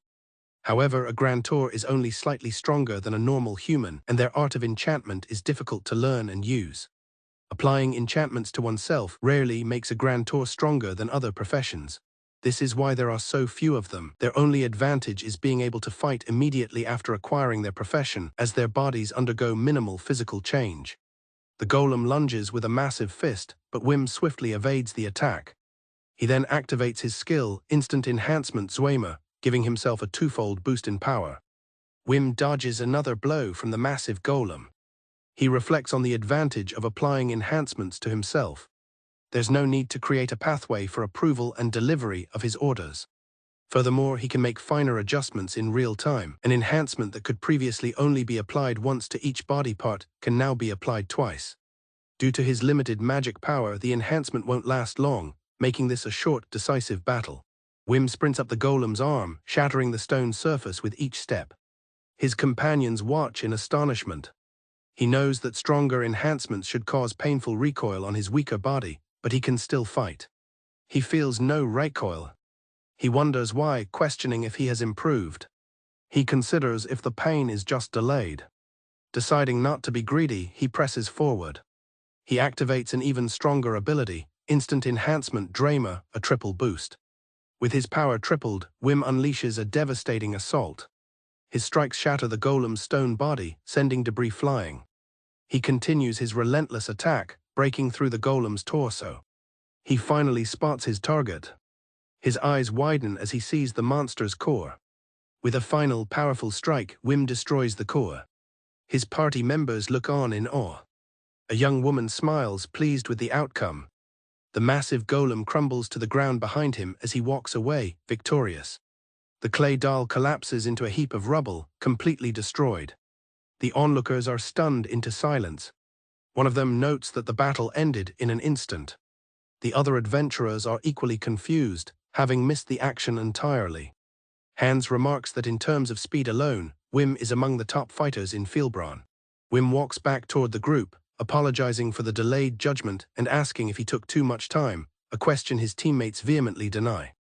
As the party members praise Whim's unbelievable and amazing performance, Hidamari watches him with a perplexed look. She asks aloud, "Who is he?" A nearby party member misunderstands, beginning to explain that he's Whim, the grantor from her hometown, but Hidamari clarifies that's not what she meant. The girl then simply states that he is strong. Whim excitedly runs over to Hidamari. He tells her he feels great after being a little reckless. He recounts the fight with the giddiness of a novice adventurer who just defeated his first monster. Hidamari listens, internally bewildered. She finds his low self-esteem completely at odds with the obvious achievement and incredible combat ability he just revealed. From his current state, Hidamari concludes that he hasn't been intentionally hiding his abilities from them. She simply can't understand why he displays such inconsistency. His companion gently calms him down. Whim snaps out of his excitement. He wonders if he was saying weird things as she describes his soaring excitement. Whim is embarrassed by his outburst. His companion praises him for the brilliant feat of taking down a clay doll by himself. Whim explains he was only able to be reckless because he knew everyone was there to support him, hoping this display will ease their worries. He braces for the pain from his reckless power usage. He is shocked to realize it doesn't hurt. Even after a triple boost, he is only exhausted from the magic drain but otherwise unharmed. Whim looks at his hand, surprised to find he still has magic power left. He wonders if he's getting stronger, just as the shield squad approaches to hoist him up in celebration. His companion smiles, thinking to herself that the world is finally beginning to realize Whim's greatness. Inside a stone barracks, a man approaches a young woman named Monica, asking what has captured her attention. She excitedly urges him to take a look at what's happening outside. Through the window, two figures can be seen sparring in the courtyard. Outside, Whim watches as Camilla and Hidamari engage in a fierce sparring session. Monica admires their diligence, while her companion asks why she doesn't join them. She demurs, fearing she would just end up bothering them. He teases her about her talkativeness, earning a sharp retort. Camilla decides to call it a day for their training. A winded Hidamari protests, insisting she can still keep going. Camilla reminds her that they need to rest for their large-scale expedition to the 98th floor tomorrow. Whim approaches them, asking for their thoughts on a buff he wants to fine-tune. After experiencing the buff, both Camilla and Hidamari are overjoyed, declaring it magnificent. Hidamari is thrilled with her improved physique from training with Whim, while Camilla praises his ability to sync with others and his incredible observational skills. Whim humbly insists he's the one learning from them. Hidamari expresses her utmost gratitude to Whim for going out of his way for them, even as a provisional member. Camilla is visibly excited, clenching her fist at the thought of what would happen if she were to go all out now. Whim is touched by their flattery, thinking how they always manage to lift his spirits. Camilla tells the other two to prepare for tomorrow and get some rest. She then changes her mind, thinking of another idea. She suggests that the three of them go get something to eat together. Hidamari thinks it's a great idea, but Whim seems hesitant. Camilla asks Whim if he already has plans, and he confirms that he does. Whim explains that he was planning to join the detection squad's study session. Understanding its importance for their upcoming mission, Camilla encourages him to go. Whim apologizes and departs. As he leaves, Hidamari wryly comments that they've been rejected. Hidamari asks Camilla if they can continue their training from the morning. Camilla agrees, but only for a little bit. Later, walking alone, Camilla feels she might have pushed herself too hard. She glances through a window and sees Whim with the detection squad. Whim explains to his squadmates that he imbues his detection with magic for greater precision. From the hallway, Camilla reflects on Whim's positive influence on the party since he joined. She wonders how much training he had to endure to achieve his current skill level. She notes that he has lit a fire under everyone, sparking their drive to improve. Despite this, she concludes that the kid gives her the creeps. Camilla overhears other members expressing suspicion about Whim, thinking he must be hiding something. One woman apologizes for venting behind his back. A man complains that Whim just showed up out of nowhere and can't be accepted, even with Hidamari's endorsement. Camilla realizes these are members who haven't gone into the labyrinth with Whim yet. Camilla sighs, understanding their reaction. She knows she can't fault them, as Aniclimax is an elite party that many compete ruthlessly to join. She is confident that their opinions will change after the entire party gets together for tomorrow's expedition. She is addressed as Camilla-san. A subordinate informs her that someone from the Adventurers Guild is there to see her, and she tells them to show the visitor to her room. The agent from the Adventurers Guild reviews a report in her office. He asks for confirmation that Whim single-handedly took down a golem. Camilla confirms it was a splendid display of skill and asks for his thoughts. He asks for her professional opinion on whether Whim could subjugate a floor boss by himself. Camilla pauses to consider her answer. Camilla states firmly that he does not. The agent processes her answer. She elaborates that his speed is top class among adventurers in Virbron and there's no other grantor like him. Camilla assesses his fighting capabilities to be on par with their officer candidates. The agent seems to understand but remains thoughtful. However, she adds that if Whim was still hiding something, her opinion would change. The agent asks if she is suggesting there's a possibility he is still holding back. Camilla cryptically replies that it's just how unique he is. The agent stands to leave, recalling that she is leading a large-scale expedition to the 98th floor tomorrow. He asks her to contact him as soon as possible if she discovers what he might be hiding. Camilla agrees, adding grimly if they make it out alive. The scene shifts to a tavern at night. Hidamari happily exclaims that Whim has stopped having nightmares and has a cute sleeping face. She continues to chatter to a waitress about how he also talks in his sleep. The waitress listens with a weary sigh. Hidamari seems oblivious to the waitress's reaction. A patron asks the waitress why she seems to lack her usual energy. The proprietor interjects, saying he can't blame her. He explains that some of the tavern's regulars went to the 98th floor last week and haven't been back since. Hidamari listens with a concerned expression. The proprietor notes that it's not unusual for small, no-name parties to challenge the labyrinth for adventure and glory. Every new floor is uncharted land, meaning a large majority of adventurers go missing, and one would be lucky to even find a corpse. The waitress explains that adventurers are always dancing with death, and the regulars were determined to challenge the labyrinth despite the risks. She tells a saddened Hidamari that the only thing to do is accept it. Hidamari says she knows, but is still clearly troubled. Frustrated with the gloomy atmosphere, the waitress offers to treat Hidamari to a drink to lift her spirits. Hidamari is surprised by the offer. Rallying her spirits, Hidamari declares that as an up-and-coming officer of Nacht Libel, she will drink up. The waitress brings her a mug of ale, and Hidamari accepts.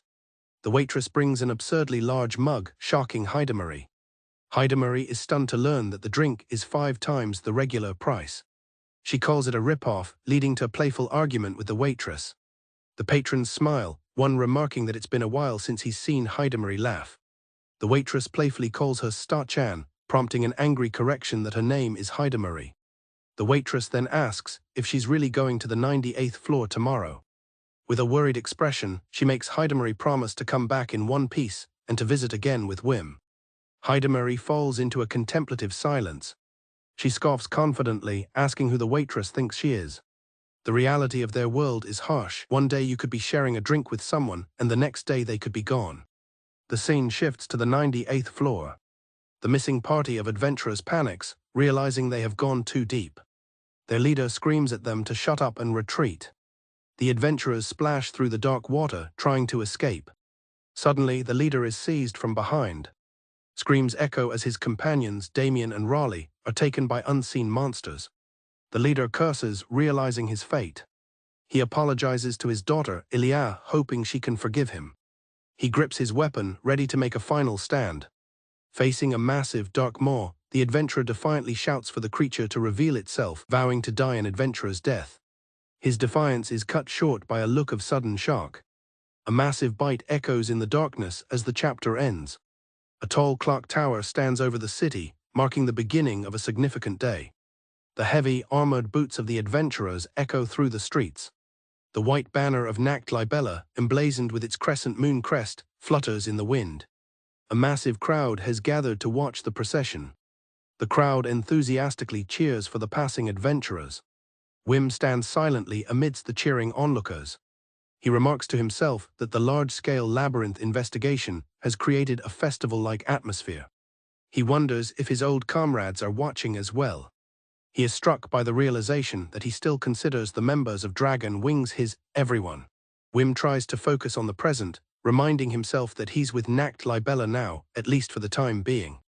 He resolves not to dwell on such thoughts and turns his attention back to the cheering crowd. Onlookers discuss how Nacht Libella is sending out all 122 of its members for this mission. One man excitedly wonders what amazing results they will achieve. One man asks his friends if they have heard about the rumored new provisional member of Nacht Libella. He clarifies that he's talking about the Grand Tour magician, who is apparently fired by the dragon's wing. The man adds that this person is supposedly very capable and has become a topic of conversation among adventurers. When asked for the name, however, he trails off, unable to recall it. The frontline party has the foremost responsibility to leap into danger. Labyrinths are filled with deadly traps and powerful floor masters that rule each level. Camilla rallies the troops, reminding them that the honor of conquering the labyrinth awaits them beyond the danger.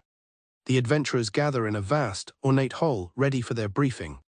Camilla announces their mission to investigate the 98th floor, a genuine gamble with their lives. She commands them to leave their fears behind with their wills and to steel themselves for what's to come. Whim listens intently to the speech, a bead of sweat on his face. Camilla passionately urges them to abandon their lives if necessary to protect what is important, promising a triumphant return. Inspired by her words, the entire guild of Nacht Libella of Felbron erupts in a powerful cheer. Whim gets caught up in the energy of the crowd and lets out a cheer.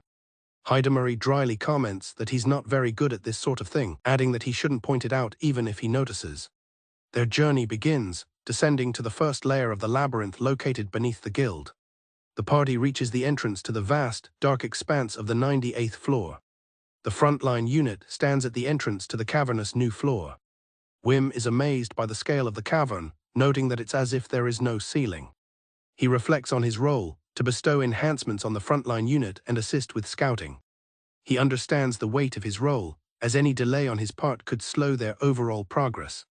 Abel checks in on Whim, asking if he's nervous, but Whim calmly states he has done all he can.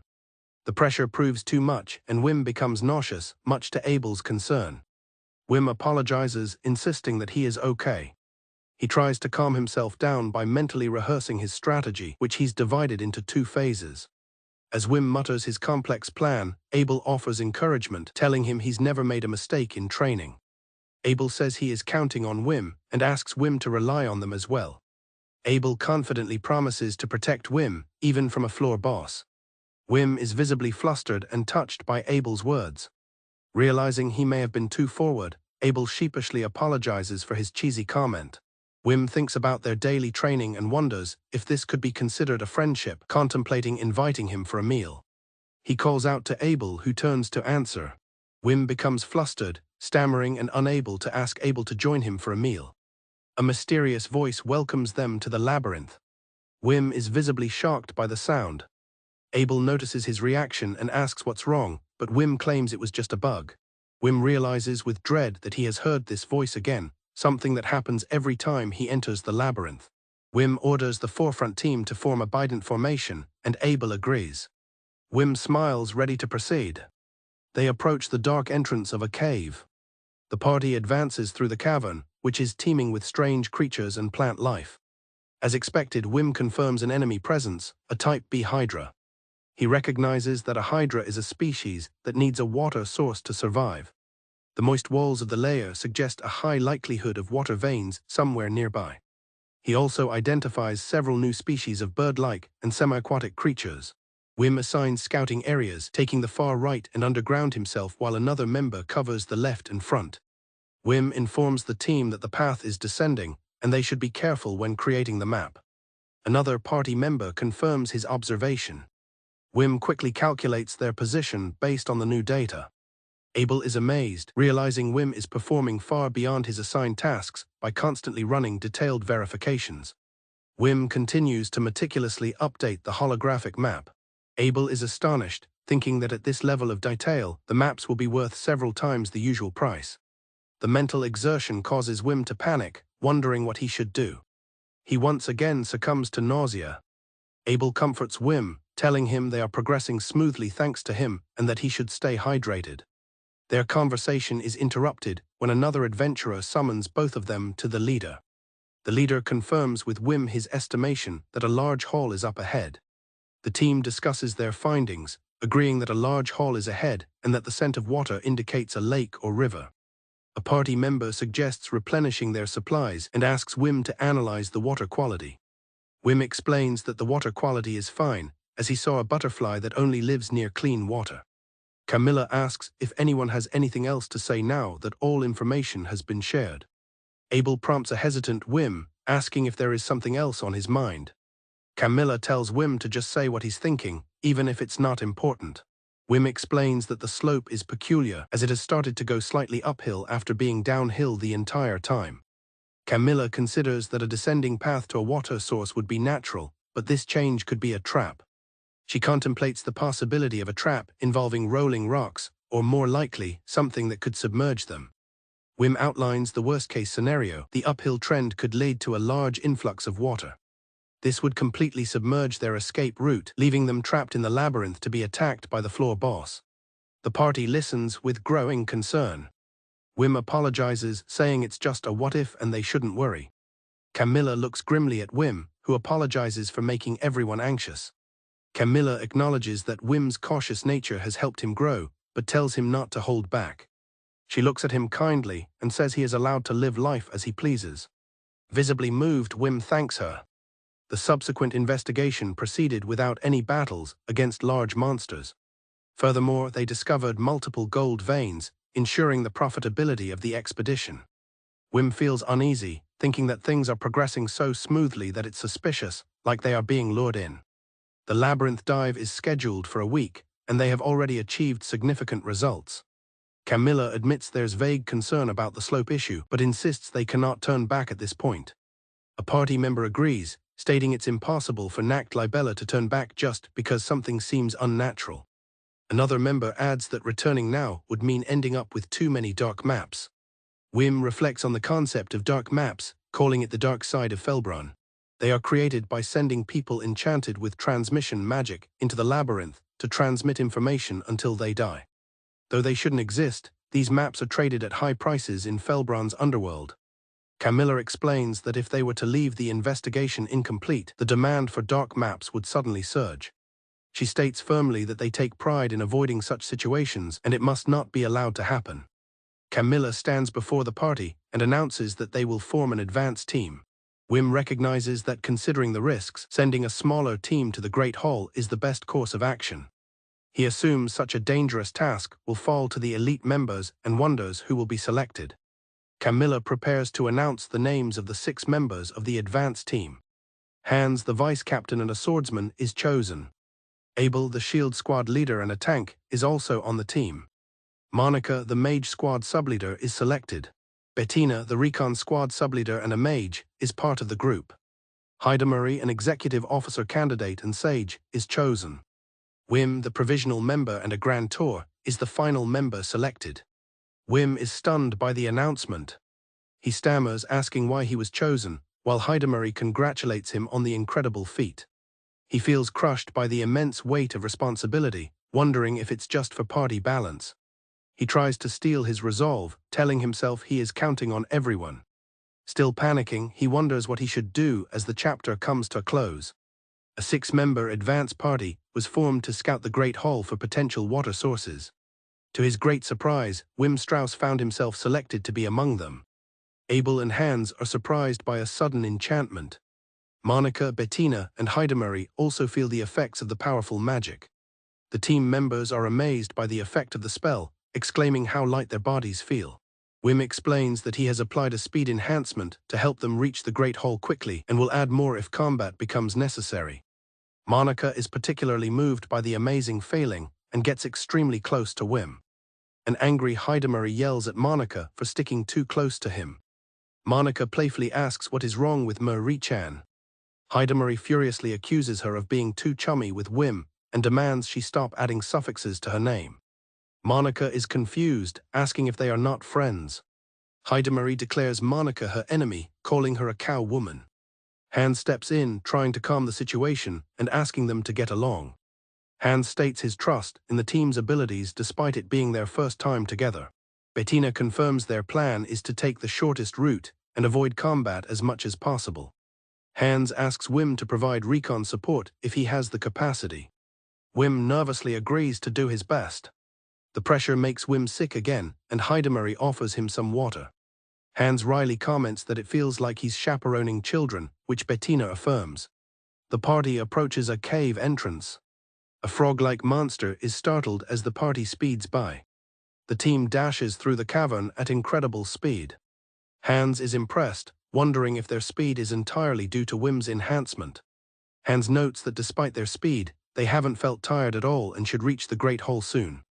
Suddenly, Bettina instructs them to change their route to the right. When Hans asks if there's a monster, she clarifies that it's a trap. Hans realizes she is using the trap-spotting technique that the recon squad learned from Whim. Bettina recalls her disbelief when Whim gave her a massive amount of recon data on traps. She had explained to Hans that Whim's data supported a new theory about trap types that could be predicted through statistical analysis. In the present, she spots a monster ahead, warning that battle is unavoidable. A giant serpent emerges from the rock wall. Hans prepares to engage the monster. He charges the massive serpent. He leaps into the air and strikes its tough hide. Hans notes that the monster's hide is hard. Monica tells him to leave it to her. She asks Whim to hold the output on his current enchantments. Monica agrees and begins loading a spell. Whim's enchantment is approved by Mage Monica. Whim makes fine adjustments to its speed and range. The enchantment becomes active. Monica prepares to unleash her Dunning-Kruger electric shot. A powerful barrage of magical energy erupts from her staff. The monster is struck by the full force of the attack. Monica is amazed that every one of her shots connected. Whim calmly explains that he adjusted the range for her. The beast is wounded but not defeated, so Hans asks Whim to enchant his weapon. Swordsman Hans approves Whim's enchantment. Whim focuses, increasing the sword's strength and hardness as much as possible, without altering its weight. Hans's sword now glows with power. He confidently approaches the monster, ready to hunt it down. Hans unleashes a devastating attack, Najijiri, slicing the monster with a powerful cross-slash. Hans is stunned by the result. The monster collapses, defeated. He remarks that it felt like he was cutting air, and marvels at the incredible sharpness of Whim's enchantment. Whim smiles, commenting that he understands why Camilla likes it, and praises Hans's skill. Just as they celebrate, Bettina shouts a warning that there's another monster above them. A huge fish-like creature dives towards Whim and Monica. Whim reacts instantly, casting an immediate 3x boost enhancement. Propelled by Monica's magic, Whim launches himself at the descending monster. He strikes it down in midair with a powerful blow. His teammates praise him for the impressive and well-executed maneuver. Whim humbly thanks them, casually remarking that it's manageable if it's just small fry. Abel is shocked by this, questioning if the monster, which appears to be a new species, could be considered small fry. Hans finds a locket inside the monster's mouth. He realizes it must have belonged to adventurers who came before them. Deciding they don't have time for graves, the team offers a prayer for the fallen. Whim reflects on their seamless cooperation, noting how everyone acts and thinks for themselves, both in and out of battle. Whim thinks to himself that such smooth teamwork was never possible in his old party, Dragon's Wing. He realizes once again that he is in an amazing party. After their prayer, the group continues onward into a dark passageway. Whim looks out over a vast, desolate landscape under a starry night sky. The advance team makes their way through the barren terrain, their path illuminated by the strange light of the labyrinth's ceiling. The team arrives at a large hall with a lake. Hans confirms that Whim's prediction was correct and that the water quality of the lake seems to be fine. He praises Whim for finding a perfect relay point on the 98th floor. Abel agrees that it's a big deal and congratulates Whim. Whim deflects the praise, saying he was only assisting, but Heidemarie tells him to be serious. Heidemarie tells Whim to just accept the compliment and questions his self-deprecating tendencies. Whim denies that he enjoys being self-deprecating. This infuriates Heidemarie, who sarcastically interprets his words as an accusation that she abused her authority to bring him, a fired adventurer, into an A-rank party. Whim concedes that she is right. Abel tries to interject. Heidemarie thanks Abel for his concern. With the Great Hall confirmed to be safe, the main force arrives to join them. Their leader, Camilla, notes that the large body of water negates the threat of traps in the Great Hall. She congratulates everyone on a job well done. The Great Hall is designated as a relay point for Nacht Libel, and the guild members set up camp for the night. Heidemarie tells Whim to get some sleep, but he stays up studying his data, telling her that something is bothering him. Whim is troubled by how the incline of their path decreased, and then increased before they reached the Great Hall. He considers the vast, endless ceiling and the wasteland-like terrain. He worries that a large influx of water would submerge their only way back, trapping them. He reasons that if the room were a trap, it would flood, and they would all drown with no means of escape. However, since they have grasped the expected paths and found no water-related traps, he feels they know the escape routes. Deciding it's pointless to worry about such an unlikely event, he prepares to sleep. It begins to rain. As Whim lies down, he feels drops of water on his face. He looks out to find that it has begun to rain inside the cavern. In a panic, Whim realizes it's raining. He frantically wakes everyone, shouting that it's raining inside the labyrinth. He can't believe his worst fear is coming true. This was completely unexpected. The adventurers are thrown into chaos by the sudden downpour within the labyrinth, questioning if it is some sort of trap. Whim is distraught, realizing that no one could have anticipated such an event. The rain is so heavy that it severely hampers visibility. Panic spreads as the water level rises rapidly, cutting off their escape. The adventurers realize they can't go back now. A man urgently reports to Camilla that the southern passage has already flooded, but she orders everyone to remain calm. Camilla rallies the troops, declaring that the labyrinth has trapped them and they must prepare for an attack from the floor boss. She calls upon Nacht Libel to prove their worth and get ready for battle. Inspired by Camilla's leadership, the adventurers' fear turns into resolve. Whim watches in amazement, recognizing the strength of Nacht Libel. His mechanical companion agrees that it's time for them to get fired up as well. Scouts report no anomalies from the east, west, or south. Suddenly, a recon specialist detects a massive presence approaching from the north passage. The specialist speculates it could be the floor boss itself. Camilla immediately orders the rearguard to prepare for Whim's enhancement shoot. The rearguard confirms the order. Whim begins to chant, casting spells to harden and vibrate the magical projectile. A massive magical projectile is formed by the mages. From the darkness ahead, a colossal creature emerges with a low growl. Writhing tentacles appear from the shadows. Though its full form is obscured, its immense size is clear, prompting Camilla to order an increase in magical output. Whim focuses his power, adjusting the projectile's hardness, vibration, and air resistance to enhance it.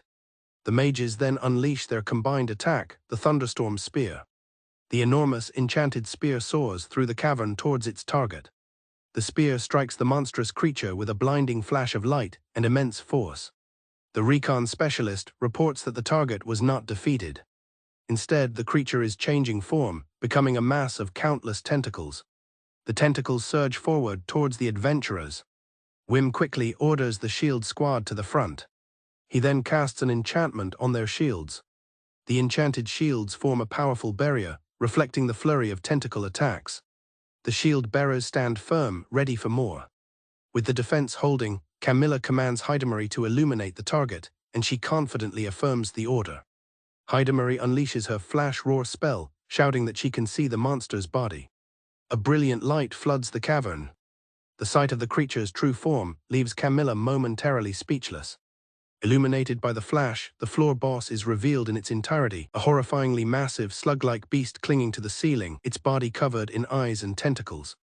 The adventurers are shocked by the monster's immense size. Camilla confirms it is the floor boss and asks Whim for any information.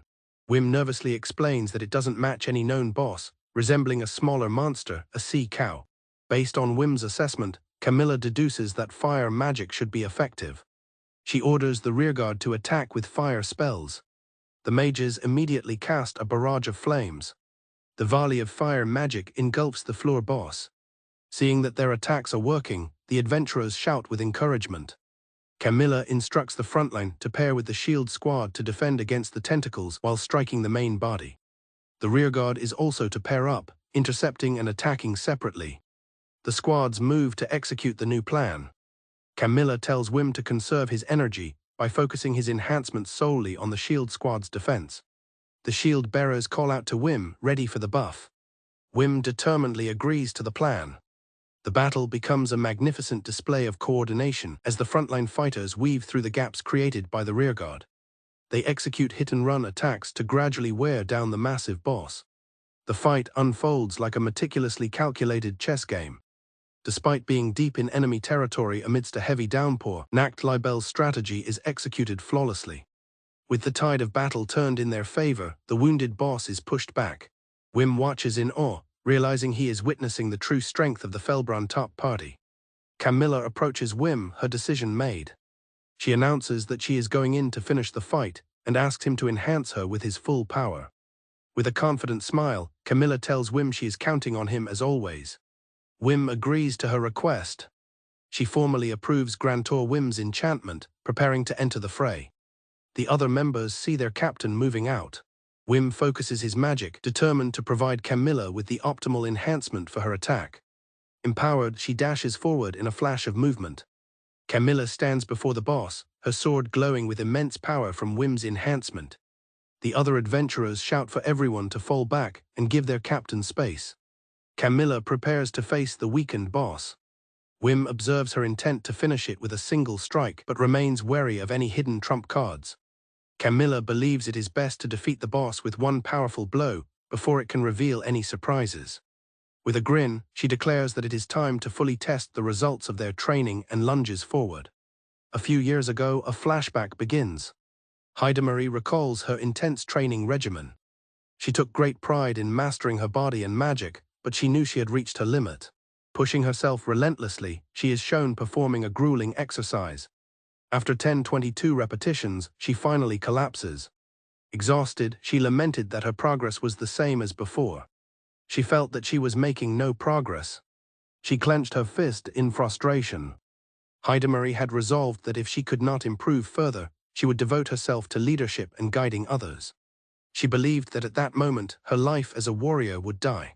But at that moment, something changed when she was enchanted. Her comrades cheer as she emerges for battle, with one telling the others to leave it to their captain. Hidemarie reflects that with each of Whim's enhancements, the power became more refined. The power seeped into her body. For her, who had felt she had reached her growth limits, this enhancement gave her newfound hope. As she faced the enemy, her thoughts turned to Whim. She mused that he probably had no idea how much she truly appreciated him. Whim looks on, surrounded by his comrades. Looking back, she remembers the moment their paths first connected through his enchantment. At that moment, she felt an exhilarating revival as a warrior. In the present, she channels that power, preparing to unleash her ultimate attack, Kyojin Jiri.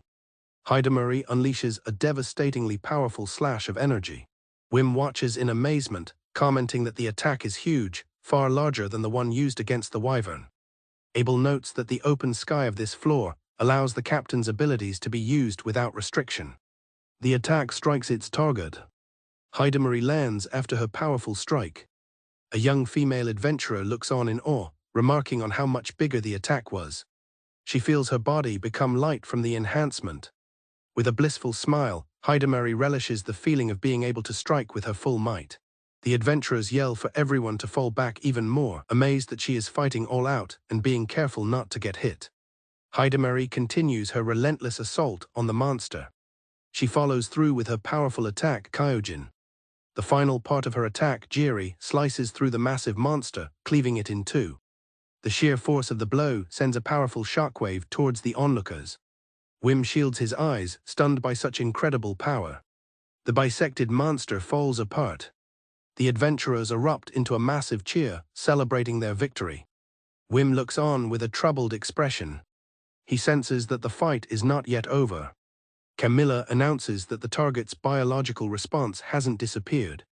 Hidemarie immediately commands everyone to keep attacking and not let their guard down. A female adventurer casts a fireball. Another adventurer unleashes a void cut. The barrage of attacks strikes the fallen monster. Camilla's device pings, confirming the monster is defeated. She joyfully declares their victory. The entire party erupts in cheers. They celebrate their historic achievement of defeating the floor boss on their very first attempt. As the others celebrate and plan for a massive party, they shout that they are the Nacht Libel. Whim stands alone in the rain, a feeling of unease washing over him. He stares into the distance, wondering if the battle is truly over. Whim questions if defeating the floor boss was really that easy. Hidemarie approaches, stating that it wasn't easy, but they defeated it before it became a true threat. Still, she admits something bothers her, agreeing that their swift action was key. Abel calls out to Whim. Whim stumbles in the rising water, and Abel warns him to be careful. Abel helps Whim up and asks what's wrong. Whim realizes that the floor boss appeared along with the rain. Hidemarie questions Whim about his thoughts. She asks if he thinks the boss can control the weather. Deciding not to jump to conclusions, Whim shakes his head and thanks Abel for the help. Whim gets everyone's attention. He calls out to Camilla, who asks what is wrong. He explains that the rising water will make semi-aquatic monsters more active. Whim adds that the monsters can move faster in water, while their own speed has decreased. Hidemarie quickly grasps the gravity of the situation, realizing the crisis is not over yet. Hidemarie praises Whim's assessment and apologizes for getting carried away in the celebration. Considering the floor's situation, she decides they should retreat. She asks Whim for a retreat plan. He points to a narrow passage to the northwest on his map. He explains there's a place to bypass the water, but it's a long route that will take time with so many people. As he speaks, he notices his hand is still shaking uncontrollably. A deep, ominous rumble echoes through the cavern, and a massive shadow looms over the gathered adventurers. Whim and Abel are startled. Abel grabs Whim, asking what the sound is. The other adventurers also wonder about the strange noise. They watch as the remains of the monster begin to stir. The adventurers look on in disbelief. The seemingly defeated creature rises from the water, revealing itself to be just one small part of a much larger, monstrous body emerging from the depths. A colossal, shelled beast surfaces completely, dwarfing the party and revealing the true scale of their enemy. In an instant, every adventurer understands the horrifying truth. This colossal beast is the true floor boss. They look up in terror. The true floor boss towers over them, its massive form revealing multiple heads that emerge from its protective shell, looking down on the small adventurers. The adventurers realize with horror that the creature they defeated was merely a mob. Whim is paralyzed with fear. Hidamari, however, stands firm, her expression grim as she states that this is to be expected of the 98th layer and that this fight will not be easy. In the pouring rain, the adventurers stare in disbelief as a colossal creature emerges from the depths. One of the armored men can only utter a stunned "what" as the true floor boss reveals itself. The massive, multi-headed beast looms over them, its tentacles writhing as a voice from the group wonders in despair what they should do now. Panic begins to set in as the adventurers struggle to get their bearings, with one person crying out that they can't even grasp how many mobs there are. The torrential rain is getting stronger, making it difficult to see or hear, and they realize this must be an ability of the boss. A report shouts out from the west side, confirming 2 more monsters. Another report from the east confirms 2 more as well. A report from the south confirms more monsters have appeared. An older adventurer panics, asking what they should do. Whim listens as the reports confirm they are surrounded on all sides, and someone asks for orders. Another man declares the situation is dire and suggests they run. A calm voice cuts through the chaos, telling everyone to calm down. Camilla steps forward, her composure unshaken, and orders everyone to gather into a defensive formation. Whim watches her in awe. The soldiers quickly obey, scrambling to form up. He is impressed by her leadership in such a dire situation. Following Camilla's command, the adventurers form a tight shield wall, bracing for the monster's assault. They stand ready, their faces a mixture of fear and determination. The party discusses what to do next, as their path is blocked and retreating is difficult. Whim worries about their predicament, questioning if they can fight their way through the floor boss and multiple mobs. He wonders how far they can fight, and if they can escape without being pursued. Seeing his despair, an older adventurer grabs him, telling him to snap out of it, and that it's not like him to have such a gloomy face. Whim looks around and sees his comrades standing resolute. He realizes he was the only one panicking. Finding his resolve, Whim agrees and vows to look ahead. The older man reassures him that while victory isn't guaranteed, they are not at a disadvantage. He reminds Whim that they have enough power and haven't suffered any casualties yet. With renewed determination, Whim focuses on his role, resolving to assess the situation and ensure everyone makes it back alive. He vows to execute what he can. Meanwhile, the floor boss's tentacles writhe menacingly. Countless tentacles rise from the water, poised to strike. Camilla shouts for the troops to defend. The tentacles loom over the adventurers. Whim casts an enchantment. The front line's shields begin to glow. The men brace for impact, telling each other to endure. Camilla observes the sheer number of tentacles and announces their strategy: endure the onslaught, then attack the boss. Some adventurers express their fear at the overwhelming number of tentacles. Whim looks on in shock. Camilla yells a final warning. The tentacles crash down upon their defensive formation. The adventurers struggle desperately to hold their ground. They brace against the relentless, crushing force of the tentacles. The powerful barrage continues. Whim fights alongside them, pushing back against the powerful strikes. He braces himself within the defensive line. He grits his teeth against the overwhelming force. He pushes with all his might. He is determined to endure the assault. He resolves to keep enduring no matter what. Camilla shouts encouragement to all the members, urging them to hang in there, and Whim hears her voice, trying to raise everyone's spirits. But even so, the situation looks grim. Despite their efforts, the overwhelming power of the floor boss was too much, and the adventurers of Aniclimax were partially annihilated. The battlefield is littered with fallen and wounded adventurers. The remaining survivors regroup, standing before the colossal floor boss, preparing for what comes next. Whim reflects that while they had expected the worst-case scenario and prepared for it, nevertheless, their strength and training were still insufficient. He realizes the harsh irrationality of the labyrinth, where expectations meant nothing. The first groups to encounter the boss were meant to be wiped out, as the enemy was simply too strong. As he despairs, someone calls his name. Camilla tells Whim he could escape alone without blame, as he isn't an official member of Aniclimax yet. She then asks him for a favor. Whim refuses to abandon them. Resigned, Camilla explains that returning with everyone is no longer possible and reveals a new plan with both of them at its core.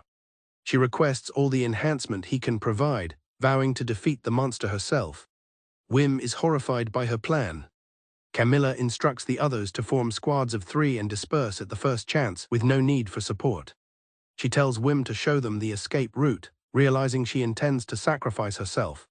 She states that she will take full responsibility for fighting the boss, believing in the other talented members of Aniclimax to survive. Whim begs her to stop, saying her plan is suicidal. He argues that with him, Heidemarie, and Abel, Aniclimax has a secure future. Ignoring his pleas, Camilla simply says please, and formally gives her approval for Whim's enchantment. A distraught Whim agrees. With tears streaming down his face, he prepares the spell. He casts his most powerful enchantment on Camilla, engulfing her in a brilliant surge of power. Now glowing with power, Camilla addresses all members. She states that these will be her final words and issues an order. She will fight the floor boss alone. The others are to help the wounded form groups of 3 and escape when they can, following the path Whim will provide. She thanks everyone for everything. The others cry out in protest. Camilla cuts her communication device.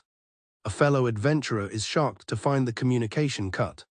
Camilla feels a strange sense of relief, as if a heavy burden has been lifted from her. Facing the towering monster alone, Camilla introduces herself and acknowledges the beast as the master of the floor. With grim determination, she declares that with all due respect, she will reap its life. She challenges the beast, telling it to come forth and bring down its head. Camilla leaps into action, unleashing a powerful strike against the floor boss's massive tentacles.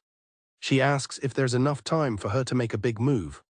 Empowered by Whim's enchantment, Camilla unleashes a massive top-quality slash with her sword. Camilla herself is amazed at the incredible display of power. The powerful strike tears through the monster's tentacles with ease. As she continues to fight, she wonders what is happening. She finds herself moving easily, able to climb past her limits without any fatigue. She wonders if this powerful warrior is truly her, so different from the dull and apathetic person she used to be.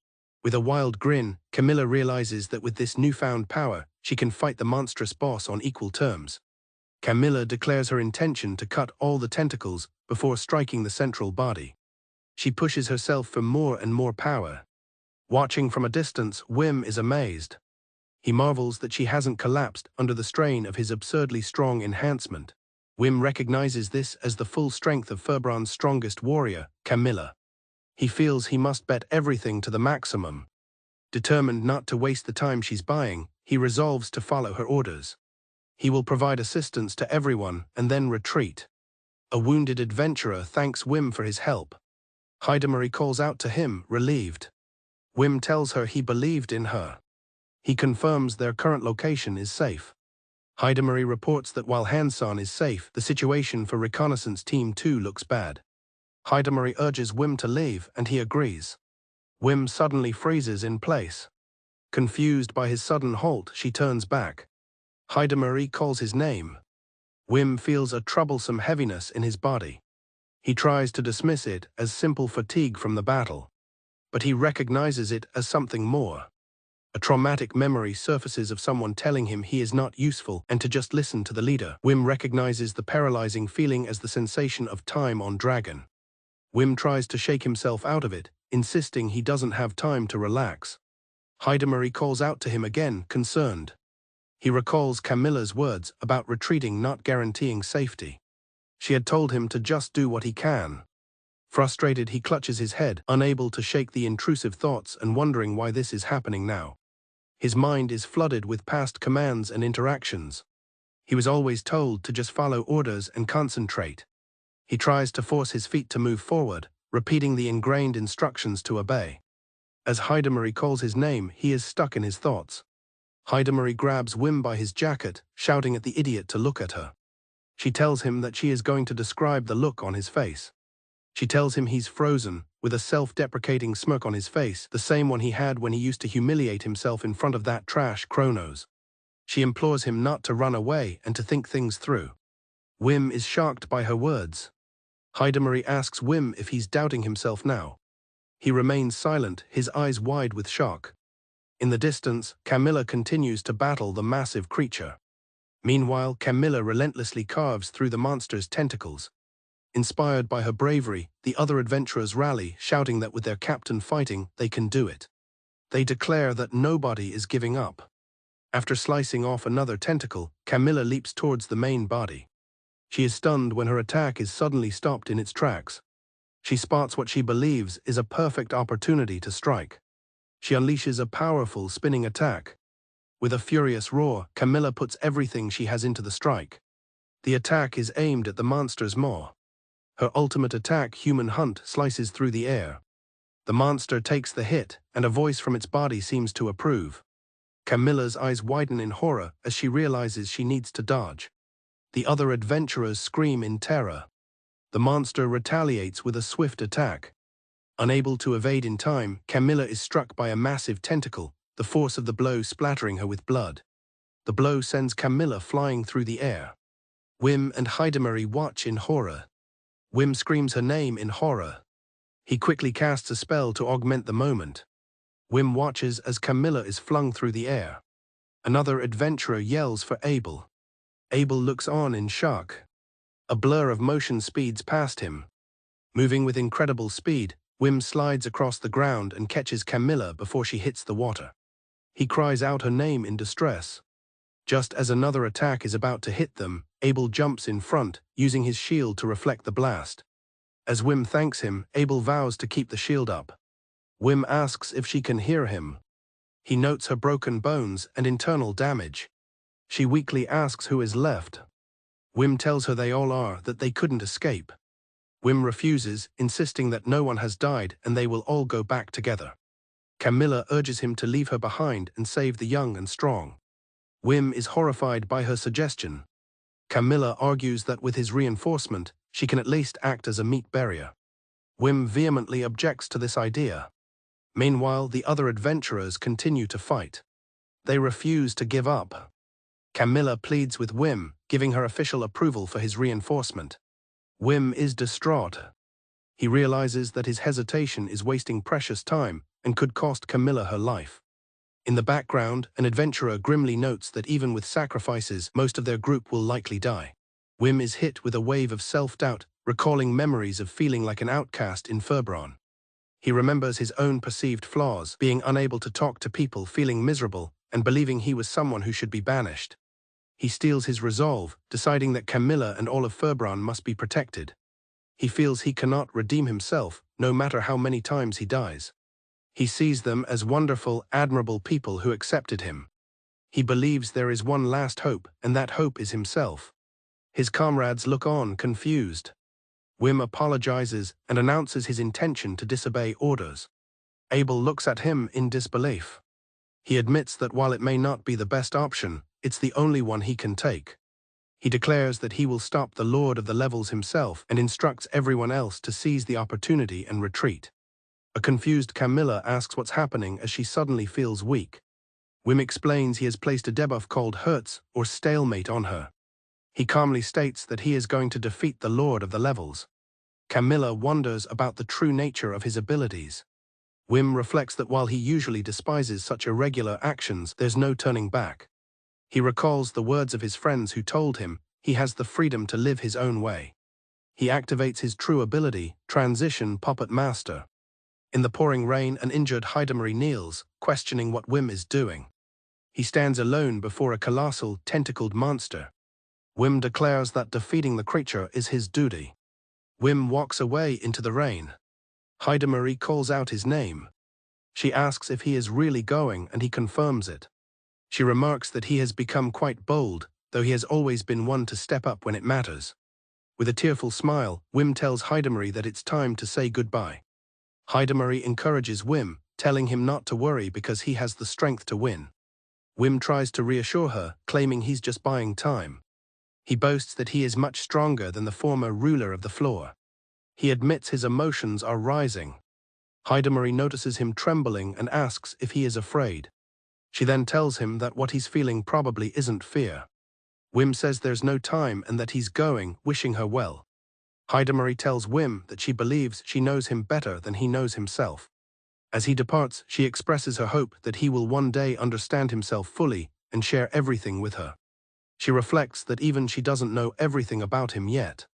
As Whim turns away, Hidamari asks him why he is laughing at a time like this. The monster's tentacles begin to regenerate. The other adventurers watch in despair, lamenting that the tentacles their leader had cut down have returned to mock them. They also note with alarm that the water level is rising. Whim faces the creature. He understands that he must act quickly before the rising water accelerates its movements and contemplates how he can assist. The monster's immense shadow looms over him. Overshadowed by the monster's tentacles, Whim stands resolute. He clenches his fist with determination. He resolves to try his hardest, reminding himself that as a support specialist, he can strengthen a wide variety of things. The difficulty of reinforcement magic varies, depending on the part of the human body. Level 1, the easiest, involves strengthening bones and muscles, typically requiring only 1 or 2 treatments. Level 4-5 requires strengthening the heart to improve blood flow and oxygen supply. This advanced technique is limited to a select few, and there are certain parts of the body where strengthening is forbidden. The highest, most forbidden level of strengthening targets the brain. A flashback shows Whim studying this very subject. Whim recalls his research, where he discovered that descriptions of brain strengthening were scarce. He learned that while attempts had been made, it had never been successfully accomplished. The books noted that while increasing the brain's processing speed could greatly improve combat capacity, it was extremely dangerous. His research revealed that strengthening another person's brain was practically impossible. He wondered who would ever risk their life to try it. A painful memory surfaces of a former comrade dismissing him. He concludes that this is the only path left to obtain the strength he needs. Whim decides to use the forbidden technique on himself, activating his ability, Transition Puppet Master. The ability takes hold, affecting his brain. His mind is violently flooded with a reel of his past memories. Whim screams in agony as the power courses through him. The process is incredibly dangerous, as increasing the brain's processing speed can lead to a complete overload. He explains that the process was simple, he simply became aware of his own consciousness. He tuned his senses through repeated internal questions and answers. Finally, he adjusted the power multiplier to the absolute limit just before overload. The multiplier was set to 1.00001 times. Clutching his head, Whim acknowledges that this is his limit, and the side effects will likely cause brain damage. Still, he believes it's possible to use his accelerated mind to realize his theoretical plans. The monster seems to sense a change. The transition to Puppet Master is complete. A transformed Whim stands ready, letting out a crazed laugh. The monster's tentacles immediately lash out. The tentacles swarm towards him. The attack converges on Whim's position. In a fleeting moment of lucidity, he wonders if he has died. He clutches a small object in his hand. To his enhanced perception, the world around him seems to move in slow motion. This allows him to effortlessly dodge the incoming tentacles. With newfound agility, he weaves through the chaotic flurry of appendages. He slides across the tentacles with ease. He treats the battlefield like his personal playground. He runs at incredible speed along the length of a tentacle. His eyes are fixed on his target. He closes in on the monster's main body. Leaping from one tentacle to another with impossible agility, Whim navigates the battlefield. His comrades watch from below in utter disbelief. Whim continues his high-speed assault, effortlessly dodging and weaving through the monster's attacks. He uses his ability to cast an instant strengthening spell, multiplied by 20. The spell is cast on another figure, also moving through the tentacles. Whim revels in his newfound power, marveling at how slow the world seems. He can feel his entire body. He knows the optimal way to move and understands the perfect timing. He can perceive every movement of every muscle fiber in thousandths of a second. He reflects that the strong train for consistent victory, but the weak like him must focus all their energy on seizing a single, 1 in 100,000 moment of pure coincidence. For him, it is not about achieving success, but about forcing success to happen. To dodge an unavoidable attack, he had to jump with immense force. To survive the maneuver, he strengthened the elasticity of his ligaments. He continues to push forward. He is relentlessly searching for that one miracle that happens once in every 100,000 times. He grits his teeth, knowing he must find that opening, otherwise he will die. Despite the grim odds, he lets out another crazed laugh. Hidamari and her companion are stunned by Whim's movements. They are in awe that he jumped in midair.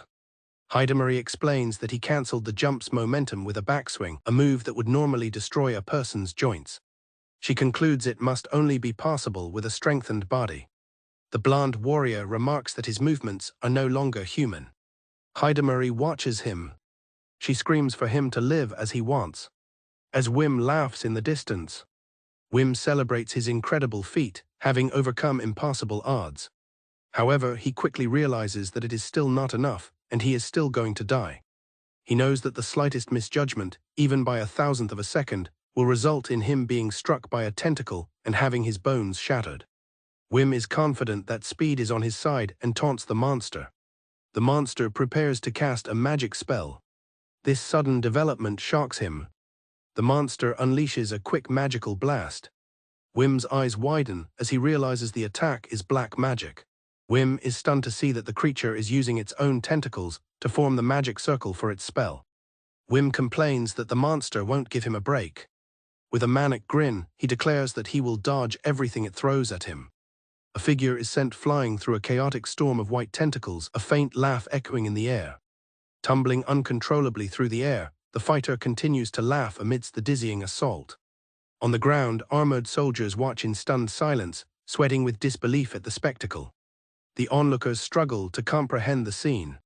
One of them identifies the lone combatant as Whim. He is facing the most powerful of the hierarchs. It is an ultra-high-speed battle where every millisecond counts. Another soldier can only express her amazement. Whim activates his magic, moving with incredible speed. He dodges and weaves through the monster's appendages. He strikes the monster's massive body. The monster cries out as Whim continues his assault.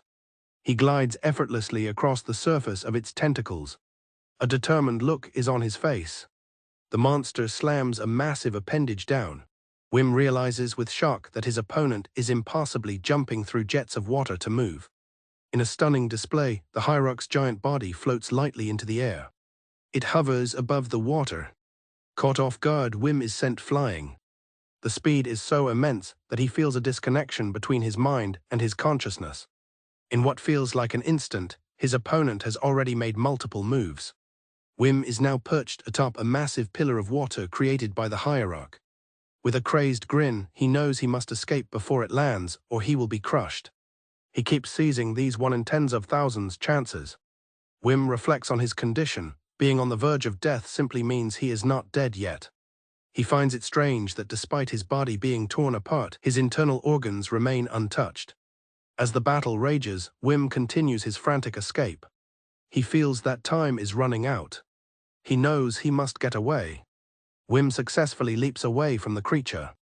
He marvels at his own incredible feat, having executed everything that came to his mind in an instant, just as he imagined. Landing on a cliffside, Whim catches his breath. He feels his body burning.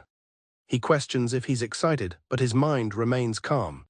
He snaps out of it, realizing he must focus on buying time, as the lives of his comrades depend on him. Whim tells himself there's no time for enjoyment. He then questions if he was enjoying himself. The thrill of being on the verge of death. He realizes that the greater the danger, the more exciting it is. He concludes that he has been waiting for this moment for a long time. An onlooker stares in disbelief, blushing. She wonders if he is still alive. The hierarch begins to change. Its many tentacles retract, and its form begins to melt and coalesce. It is surrounded by smaller creatures. The soldiers below are confused by the monster's actions. One suggests it might be a transformation. Its body dissolves into a shapeless mass. Whim looks on, perplexed. Whim watches as a ring floats above the monster's remains, pondering the principle behind it. He concludes that the hierarchs always have an ace up their sleeve. He recalls the previous hierarch also transformed. This means they are backed into a corner. The creature's tentacles begin to reform with a brilliant light. The transformation completes, revealing a new, more powerful form of the hierarch. Whim smirks, ready for the second round. A veteran soldier recognizes the transformation and orders the younger fighters to evacuate immediately. He specifically calls out to Abel, telling him to fall back and leave it to the veterans. Abel refuses to retreat, declaring that as the shield commander, he will deflect all stray shots. He steals his resolve, believing there must be a glimmer of hope. The veteran encourages him. He tells him not to think about dying, and Abel agrees. Whim observes the hierarch's new form, noting the strange floating objects. He gets a bad feeling about them. He suspects they are support organs that will attack from the sky over a wide area, making them impossible to dodge by jumping. He knows he needs more power. Whim activates an instant boost, increasing his power 50 times over. He feels his perception sharpen, knowing this will allow him to expand his vision even further. His mind overlays a grid on the entire battlefield, allowing him to store and process everything, even beyond his field of vision. The boost is so intense that Whim feels like he's about to faint. The hierarch responds by unleashing a massive barrage of magical attacks. An overwhelming number of attacks converge on Whim from all directions. With his enhanced senses, Whim moves flawlessly, weaving through the storm of projectiles. It is as if he were in multiple places at once. He continues his dance of avoidance. He effortlessly dodges every single attack. With a look of intense concentration and excitement, Whim closes in on one of the smaller creatures, ready to strike.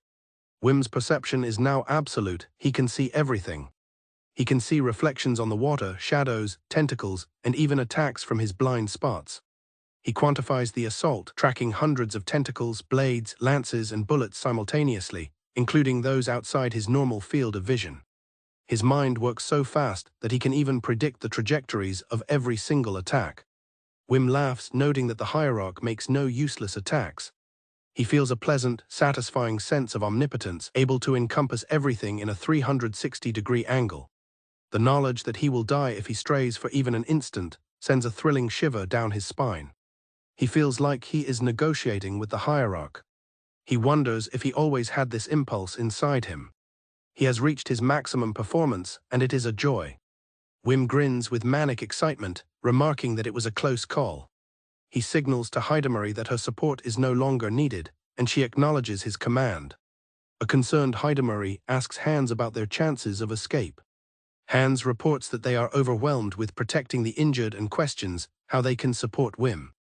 Hidamari contemplates the difficulty of providing support in the chaotic battle. Hidamari concludes that they would only be a hindrance if they tried to help. She orders her comrades to get as far away as possible and focus on defense. She casts a spell called Great Curtain. A large protective barrier is erected to shield the group. Hidamari watches Whim, recalling her skepticism about his ability to defeat the boss. She admits to herself that she thought he was bluffing. She is amazed to see that Whim is actually pushing the boss into a corner. Realizing they can no longer participate, she resolves to put her trust completely in Whim. Whim thinks to himself that he is discovering a new side to his personality, one that enjoys the simple act of fighting without reservation. He laughs maniacally as he continues the high-speed battle. Whim realizes that while he can handle the attacks, he has reached a stalemate, unable to damage the boss's main body. He knows that at this rate, it will become a battle of endurance and forces himself to think of a new plan. He remembers seeing a strange black mist and a hard shell within it, deducing that this must be the weak point. He resolves that if he can break its core or organs, he can win the fight. Whim visualizes a complex, lightning-fast trajectory to reach the boss. He is shocked by his own calculation, admitting he doesn't understand the process behind it, but knows it is the shortest route to the floor boss. He believes this idea was the result of several sparks of inspiration igniting within his mind. He feels confident he can end the battle soon as long as he sticks to this route and doesn't mess it up. Looking back on it, he thinks he might have always been trembling like this from the beginning.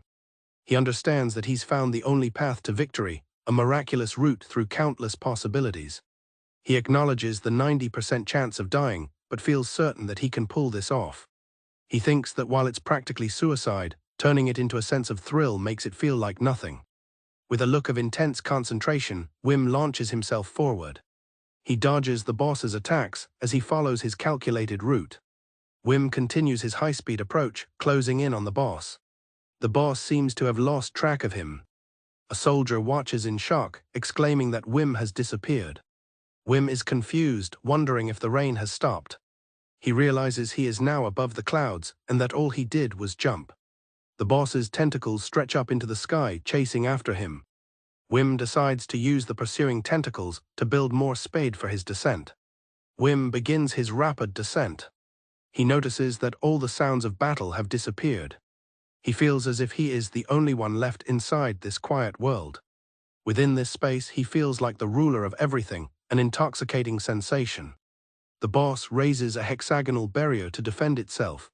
Whim notices the barrier as he zooms downward. He shatters the barrier with the force of his descent. He resolves to use every ounce of strength he has left, hardening his body to its absolute limit. His goal is to build up even more speed and then pierce through everything. He breaks through the outer layers of the boss. He spots his target. He identifies it as the black mist he saw earlier. With a look of fierce determination, Whim prepares for impact. He plunges into the black mist. Whim finds himself standing in a strange, white, glitching void. He looks around, confused by his new surroundings. He sees the gooey remains of a shattered object nearby. A large, egg-like object lies cracked open in the void. A shadowy hand reaches out from the broken shell. A dark, humanoid figure emerges. The shadowy figure rises before Whim. Whim watches silently. The figure leans in and speaks to Whim in an unknown language. Whim thinks that while he didn't understand what the figure said, it didn't feel like anything bad. The white void shatters and reality returns. Whim is back in the cavern, standing before the defeated hierarch. He pants heavily, completely exhausted from the fight. The hierarch's massive body begins to collapse into the water. He sees Hidamari and the other soldiers arriving. His comrades run towards him with looks of relief and joy. Seeing them, Whim has a moment of realization. He remembers he was fighting for the sake of protecting everyone. His body finally gives out and he collapses. The soldiers call out Whim's name in alarm. Hidamari and the others look on with a mix of shock and relief, noting that the rain has finally stopped. A report details the result of the labyrinth dive on the 98th floor. The mission led to the discovery of 3 gold veins and 28 new monster species. It resulted in the subjugation of the floor boss, with 106 injured and 12 critically injured. Most importantly, there were 0 casualties. The story shifts to the 50th floor of the dungeon. A massive, menacing frog-like monster lies in wait. The monster attacks with its long tongue, but a caped swordsman swiftly dodges. A woman named Nikla is told to get on it. Nikla draws her sword and prepares to strike. Nikla unleashes an erupting crush attack on the monster. The monster is caught off guard by the powerful strike. From a distance, another party member casts a spell to bind the creature. The party leader, Kronos, confirms the spell has taken effect. A blanket of flame spell engulfs the bound monster. Kronos' sword gleams as he prepares to strike. He dashes forward to deliver the finishing blow. Kronos' sword strikes true, slicing into the monster's body. He follows through with his attack, cutting the creature into pieces. Kronos coolly wipes some splatter from his face after the battle. His party members celebrate his victory, cheering that he was incredible. This battle took place after Nikla's injuries had healed, allowing the Dragon Wing party to resume their dungeon diving. A woman named Sophia reflects that the party's coordination has improved since she took over planning and enemy detection. She wonders how they managed to make it this far on their own. She acknowledges that the 3 of them have potential, as proven by how easily they cleared the floor. She attributes their success to a combination of recklessness and courage. Despite their potential, Sophia believes the party has no future. She thinks they have what it takes to be a mid-level party, but not the frontline fighters they aim to be. She bluntly assesses that they lack the strength to defeat a floor boss. Later at the Dragon Wing party's house, the members gather for dinner. The meal is uncomfortably silent, with a palpable tension hanging in the air. The silence is broken when one of them discovers Nikla forgot to remove a carrot stem from the food. Nikla apologizes for her clumsiness. Kronos teases Meles, telling her to try the nutritious stem, but she refuses. His attempt at humor is met with forced laughter before another heavy silence falls over the table. Sophia internally sighs, tired of constantly dealing with the party's difficult atmosphere. Kronos suddenly breaks the silence, suggesting they should increase their numbers. The women at the table look up, surprised. He reminds them that despite their recent rehab, they are still an A-rank party. He excitedly proclaims that with more members, they could return to the front lines. Nikla looks worried and asks how many people he plans on adding. Kronos casually suggests recruiting a couple dozen new members. The women look on in silent dismay. He acknowledges the difficulty of vetting new recruits for a party of women. He then puts Melis on the spot, asking for her opinion. Sophia observes this, thinking to herself that this is how Kronos likes to control people. Melis nervously says she would be able to relax if they only recruited other girls. Sophia sees this as yet another problem for the party. She considers the current dynamic. Both Melis and Nikla like Kronos, and he has feelings for both of them. Sophia realizes that if more women were to join, Kronos might turn his attention to them instead. This explains why Melis is making such a face. Kronos notices Sophia's concerned expression and asks if something is wrong. Sophia voices her concerns, stating that they should be more careful about expanding due to money problems and their lack of experience managing a large group. The table falls silent once again. Kronos dismisses her caution, telling her she should have just said it was impossible from the start. Sophia tries to interject, but he cuts her off. He glares at her intensely, pressuring her by asking if he's right. Sophia tries to explain but is too flustered. Kronos brushes off the money issue, claiming the reward for the floor boss was large enough. Sophia panics, wondering if she forgot to mention a crucial detail in her reports. Kronos asks what's wrong, suggesting she visit his room later if she's having trouble speaking. She remembers that according to the records Whim left, they haven't received approval for the subjugation yet, because they needed to send certain documents and parts as proof. She realizes with horror that she messed up. Upon hearing Whim's name, Kronos' face darkens with rage, and he coldly tells Sophia not to mention that name. Sophia shivers in fear. She apologizes and explains that based on the records from that person, they have already sent what was required. Melis realizes that this means they still haven't received approval or the reward money, concluding that the former member screwed up. Sophia speculates about what happened, but notes they should have received approval by now regardless. As she tries to argue for holding off on expansion, Kronos slams his fist on the table. He roars in frustration, cursing the person responsible. The others try to calm him down, reminding him that they were the ones who took down the 97th floor boss. Sophia quietly acknowledges that this fact won't change. Sophia reflects that all Dragon Wing has been doing lately is licking their own wounds, while making Whim Strauss out to be the bad guy. Chapter 19, Waking. Whim opens his eyes, finding himself in a luxurious bed. A young woman in a nurse's uniform notices that he is awake. He tries to greet her but groans in pain. She advises him not to strain himself, as he is probably sore all over. Confused and disoriented, Whim wonders where he is and what happened. Memories of the intense battle flash through Whim's mind. He jolts upright, urgently asking if everyone is all right. The nurse scolds him for straining himself. He tries to piece things together, realizing he must be in a hospital since they escaped. She urges him to calm down, reassuring him that while there were major injuries, nothing was life-threatening. She then reveals that he has been asleep for 5 whole days. Whim is shocked to hear he was out for 5 days. The nurse smiles warmly and tells him he did a good job out there. Whim sinks back into his pillow, overcome with relief. He thinks to himself that risking his life was worth it. The nurse tells him that Camilla-san asked to be called when he woke up, and Whim agrees. A hand appears at the door as someone calls his name. Whim turns to see the nurse at the doorway. She smiles and asks him if he had fun. Whim is surprised by her question. He shyly admits that he had a little bit of fun. The nurse seems amused by his answer. Footsteps are heard running down the hall. The door bursts open and a voice calls out for Whim boy. Whim is startled to see Camilla rushing into his room. Camilla, still in her full suit of armor, bows deeply before Whim's bed. Whim is flustered, unsure of what to say as he asks her to raise her head. She expresses her heartfelt thanks. Camilla tells Whim that while she doesn't know how they can ever repay him, for now he has her gratitude. She thanks him again, her face hidden by her long hair. Whim is still flustered by the display of gratitude.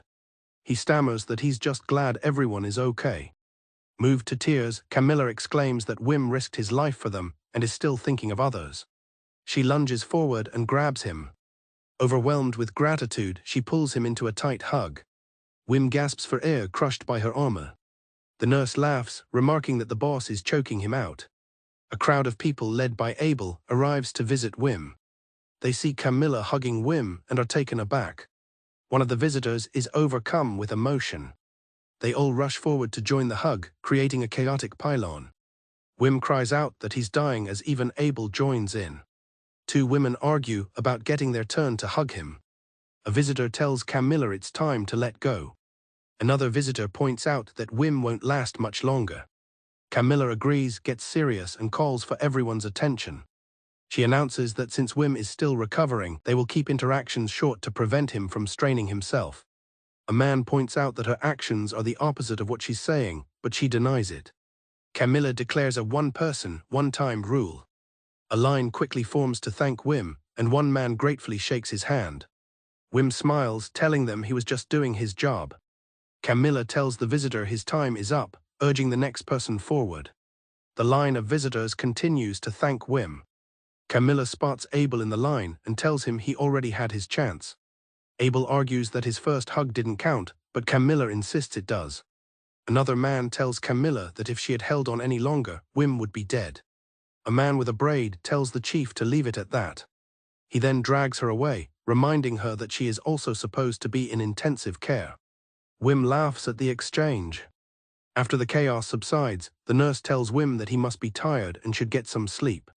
Whim quietly reflects on the day's events. He remembers the visitors praising him. He recalls their tearful thanks for saving their lives. He thinks about how this experience made him really happy. It was the first time so many people had thanked him, making him feel useful. Whim feels optimistic, believing that with Camilla's strong support, everything will be all right when he officially joins Aniclimax. He watches as some troublesome visitors are turned away from his room by a guard. He reflects on the different kinds of people there are in the world. He thinks about the people who thanked him and the people he has thanked in the past. But a question lingers in his mind. Whim struggles with a dark thought, clutching his shirt and telling himself to stop. He feels that whenever he receives any kindness, he can't stop his true, negative feelings from leaking out. He tries to dismiss them as not being his true feelings, telling himself he mustn't think that way. He takes a deep breath to compose himself. Whim rests in his bed. The nurse stands silently outside his door for a moment before leaving. Elsewhere, she reports to a man in a large office that Whim Strauss has woken up, and he calmly acknowledges the news. The man tells a silhouetted figure that while they haven't received a formal report, everyone in the city has heard that Aniclimax subjugated the 98th floor boss. He adds that journalist rumors claim a temporary Grantor member slayed the boss and that there is likely some truth to it. The silhouetted figure states that it is the guild's job to ascertain how much of that is true.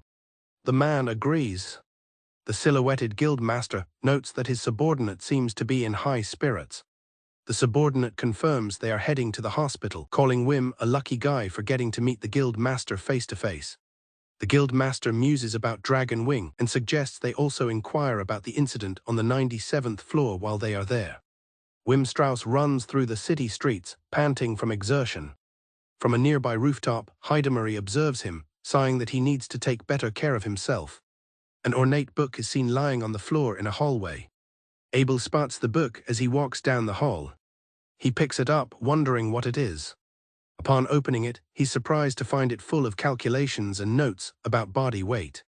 Abel notices Whim's name written on the book and wonders if it's his. He feels it's not a good idea to read any further. However, the extreme detail in the notes bothers him. Suddenly, he hears someone running frantically in his direction. Abel is surprised to see Heidemarie. A frantic Heidemarie awkwardly greets Abel. He asks why she's so out of breath, holding the book he found. Abel explains he just picked it up and asks if she knows who it belongs to. Suspicious of her behavior, Abel decides to take a look himself. Abel is highly skeptical of her explanation. Heidemarie insists that it's Whim's notebook. She quickly concocts a story about Whim monitoring his health for labyrinth diving. When Abel decides to return the book to Whim, Heidemarie desperately tries to stop him. Abel voices his doubt, noting how suspicious she's acting. Abel is shocked to read entries detailing today's finds, which include a hand towel and an old sword grip. He also finds a log of a recent conversation, causing Hidamari to scream in embarrassment. Abel begins to understand the disturbing nature of the notebook. To protect her secret, Hidamari apologizes and delivers a powerful elbow strike to Abel. With Abel knocked out, Hidamari claims she had no choice but to use violence. She tries to pass it off as a secret mission, holding the book. In pain, Abel groans that there's no way her story is true. To ensure her secret is kept, Hidamari prepares a device as a horrified Abel asks what she is doing. Hidamari uses a memory crush to erase Abel's memory. Later, she finds Whim during his run. She casually greets him as if it were a coincidence. She offers him a bottle of water. Whim gratefully accepts, remarking on how thirsty he is. Whim drinks the water she provided. He thanks her, feeling refreshed and a bit guilty for always being saved by her. Hidamari winks and reassures him, confidently stating that she knows everything about him. Hidamari stands before Whim, asking if he can promise her one thing. With a gentle smile, she pleads with him to promise he will remember her and think of her daily. Confused by her sudden and serious tone, Whim asks what she is talking about. A passage from Dr. Hanks's work questions the reality of the labyrinth, suggesting its floors are only connected by teleportation circles. The text further speculates that the concept of a floor is an assumption that takes shape the deeper one delves into the labyrinth. Whim lies in bed, completely absorbed in Dr. Hanks's essay, which he finds consistently mind-blowing. He feels a sense of warmth and empathy from the writing. He finds it odd, however, that the doctor's works are never featured in academic journals. His reading is abruptly interrupted when Camilla shouts his name, startling him. Camilla playfully scolds Whim for having the courage to ignore her. Whim apologizes profusely, but she reassures him it was a joke and acknowledges how much he must have been enjoying the book. He enthusiastically confirms that he was, still amazed he managed to get a copy of Labyrinth Freak.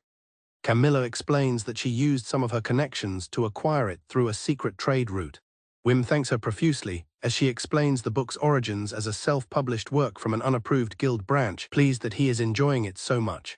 Whim muses that few adventurers share his interest in science, wondering about the members of Nacht Libel. Camilla then informs him that a visitor is waiting and asks if he would mind going to the reception room. She helps him to his feet with his crutches. He thanks her, insisting that despite appearances, he has actually recovered quite a bit. An older man warns Whim not to overexert himself, having heard about the strain he put on his body during the fight on the 98th floor. Camilla apologizes for making him move rooms. She explains that his visitor is apparently unable to fit into his current room, which confuses Whim. Whim, growing more curious and concerned, asks who his visitor is. Camilla informs him that the guild master has arrived and wishes to speak with him. The guild master's heavy footsteps echo as he walks through a public area. His sheer presence is enough to startle a man and his child sitting by a fountain. His subordinate asks him to please tone down his intimidating aura. The guild master Gotthelf Nochenhauer tells his subordinate that what he asks is impossible, as he is merely walking around. Even a small dog whimpers and backs away from Gotthelf's presence. A man calls out to get his attention. The man, a reporter, catches up to the guild master. He politely asks for a moment to confirm the rumor circulating about Wim Strauss. Gotthelf gruffly states that he has nothing to say to a reporter. As Gotthelf walks away, the reporter pleads that he needs verification for such a sensational headline to be published. Gotthelf firmly repeats that he has nothing to say. The reporter tries a different tactic, promising to make it worth his time with a large donation to the guild. Gotthelf's eye widens in disbelief and anger. His aura darkens as he looms over the reporter, questioning if he just heard him correctly and asking if he thinks he can be bribed. The reporter, now terrified, stammers that he would never do such a thing. The reporter is paralyzed with fear. Gotthelf clenches his fist, calling the reporter scum. His subordinate shouts his name, trying to intervene. The reporter lets out a terrified shriek. Gotthelf extends his hand toward the man. Gotthelf claps his hands together, generating a powerful force. The impact hits the reporter square in the face. The reporter is knocked backward onto the ground. Dazed and with a nosebleed, he wonders what just happened, realizing it was only wind pressure. Gotthelf explains that his identity as a man of the cloth comes before his role as guild master, and as such, he will not overlook sin. Gotthelf asks if that knocked some sense into him, and tells him to cover formidable parties like Minerva Achea or Kitsune if he's a real reporter. The subordinate frets that Gotthelf has now given the reporter a reason to write an article about him. The subordinate asks the terrified reporter if he's going to write about this, and the man vehemently denies it. As Gotthelf offers to heal him, the reporter scrambles away, insisting he's fine and needs to leave immediately. Gotthelf offers his apologies and thanks Whim for meeting him in the reception room. Whim is visibly intimidated and sweating. Sitting opposite him, the massive man formally introduces himself as Gotthelf, the guild master. In the vast reception hall, Whim nervously returns the greeting. He stammers out his name, Wim Strauss. Gotthelf Notchenhauer is known as a living legend who once carved a path through the labyrinth with a massive war hammer. An explanation shows that the priest class grants a physical body stronger than a magician or grantor. Gotthelf fought as a warrior priest, using his strength while healing himself. He was known as Gotthelf the Diamond, and asks Whim if it is all right to address him formally. Internally screaming about how scary the guild master is, Whim stammers that it's of course all right. Gotthelf laughs and tells Whim not to be so nervous, explaining he is there to thank and congratulate him for taking down the floor boss. He adds that there is also something else he would like to confirm. Whim expresses his appreciation that the guild master came all this way to thank him. Gotthelf emphasizes that with the 98th floor cleared, it is a big step forward, and he must pay his respects to the one who single-handedly defeated the boss. Whim is confused by the claim that he acted single-handedly. He clarifies that it was everyone in Aniclimax who defeated the floor boss. Gotthelf bursts into laughter, remarking that he now sees Whim is exactly the kind of man Camilla said he was. He insists that because Whim brought out the boss's phase change and then defeated it, the feat is equivalent to taking it down alone. Gotthelf tells Whim that Camilla and the rest of Aniclimax are in agreement, so all that is left is for him to accept. Whim protests that there must be a mistake, but Gotthelf is firm. Gotthelf then moves on, saying he wants to discuss the awards ceremony during the Festival of Passage, where Whim will be an honoree. The Festival of Passage is described as Verbran's largest festival, held to celebrate the defeat of a floor boss and the opening of a new path. Gotthelf explains that this is the highest honor an adventurer can achieve, and that an unprecedented festival for both the 97th and 98th floors will be held simultaneously. He predicts it will be the biggest festival in the history of Verbran. He notes the recent accomplishments. Dragon Wing subjugated the 97th floor boss, and just a few months later the 98th floor boss fell as well. Gotthelf continues, stating that the boss of the 98th floor was taken down by the very adventurer who was driven out of Dragon Wing. Whim listens in silence, a little uneasy. Gotthelf tells Whim that it would be strange if nobody made the connection between the two events. He then asks Whim if he knew that Dragon Wing's subjugation claim is still pending approval, which Whim assumes is because it's still under review. Dominic explains that he was the first to notice something was off, which led to the approval being paused. Whim is shocked, insisting that he made no mistakes when he wrote the documents. Dominic confirms the report was perfect, which confuses Whim even more. Dominic clarifies that it was just his personal opinion, but it felt like Whim had deliberately left himself out of the report. He adds that when they investigated the area, something seemed off, but he couldn't look further into it due to the labyrinth's unpredictable nature. Gotthelf states that Whim's reaction just now has convinced him that his personality led him to downplay his own achievements as insignificant. Whim protests that he's mistaken and only reported the facts, but Dominic wants to confirm something with him.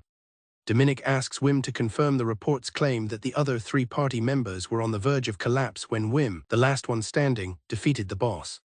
Dominic reveals that he recently pretended to be a reporter to question Kronos about his version of the story.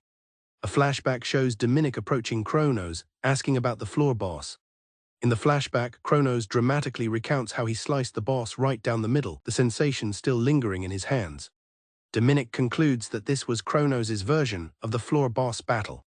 Whim, mortified, covers his face and wonders how the story ended up like that. Dominic observes that, unlike Whim, Kronos seems to view himself very highly. Whim nervously explains that Kronos just tends to exaggerate in front of reporters, an explanation Gotthelf seems to accept with amusement. Gotthelf notes that while Kronos has potential, his character is poor, and the conflict between physical evidence and the written report cannot be ignored. Whim asks what it is they want from him. Gotthelf states that they are discussing the honor of subjugating a floor boss, and to ignore the facts would be a sin. He looks Whim in the eye and tells him that he has the right to take back what is his. Whim understands that they essentially want to award him the credit for the 97th floor clear. He feels conflicted, as he has not yet sorted out his feelings regarding his old party, Dragon Wing. He worries that taking back what he wrote in the report would make things weird between them. Torn, he acknowledges that these people are trying to help, but he feels lost and unsure of what to do. He thinks about how he was dropped from Dragon Wing after the boss fight, then taken in by Aniclimax, with whom he cleared the 98th floor and gained recognition. With a steady gaze, Whim asks the guild master if he has a problem with that outcome. Whim startles himself with his own boldness. He quickly apologizes and backtracks, claiming he was too desperate at the time to recall events clearly. He asks that they at least allow him to accept the honor for clearing the 98th floor.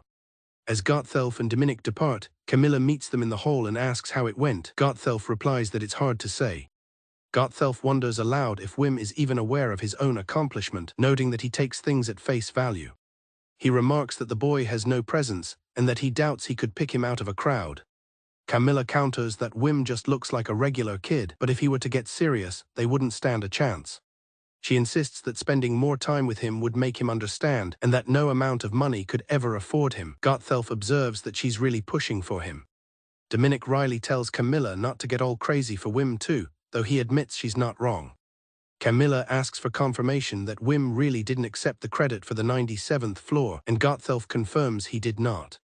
As he walks away, Gotthelf reflects that the only time he felt anything from Whim was during that one moment. He recalls Whim's sudden, intense question, "Do you have a problem with that?" He feels as though he caught a glimpse of the real Whim in that instant. Gotthelf now speculates that if it's him, that kid might just be able to give him a run for his money.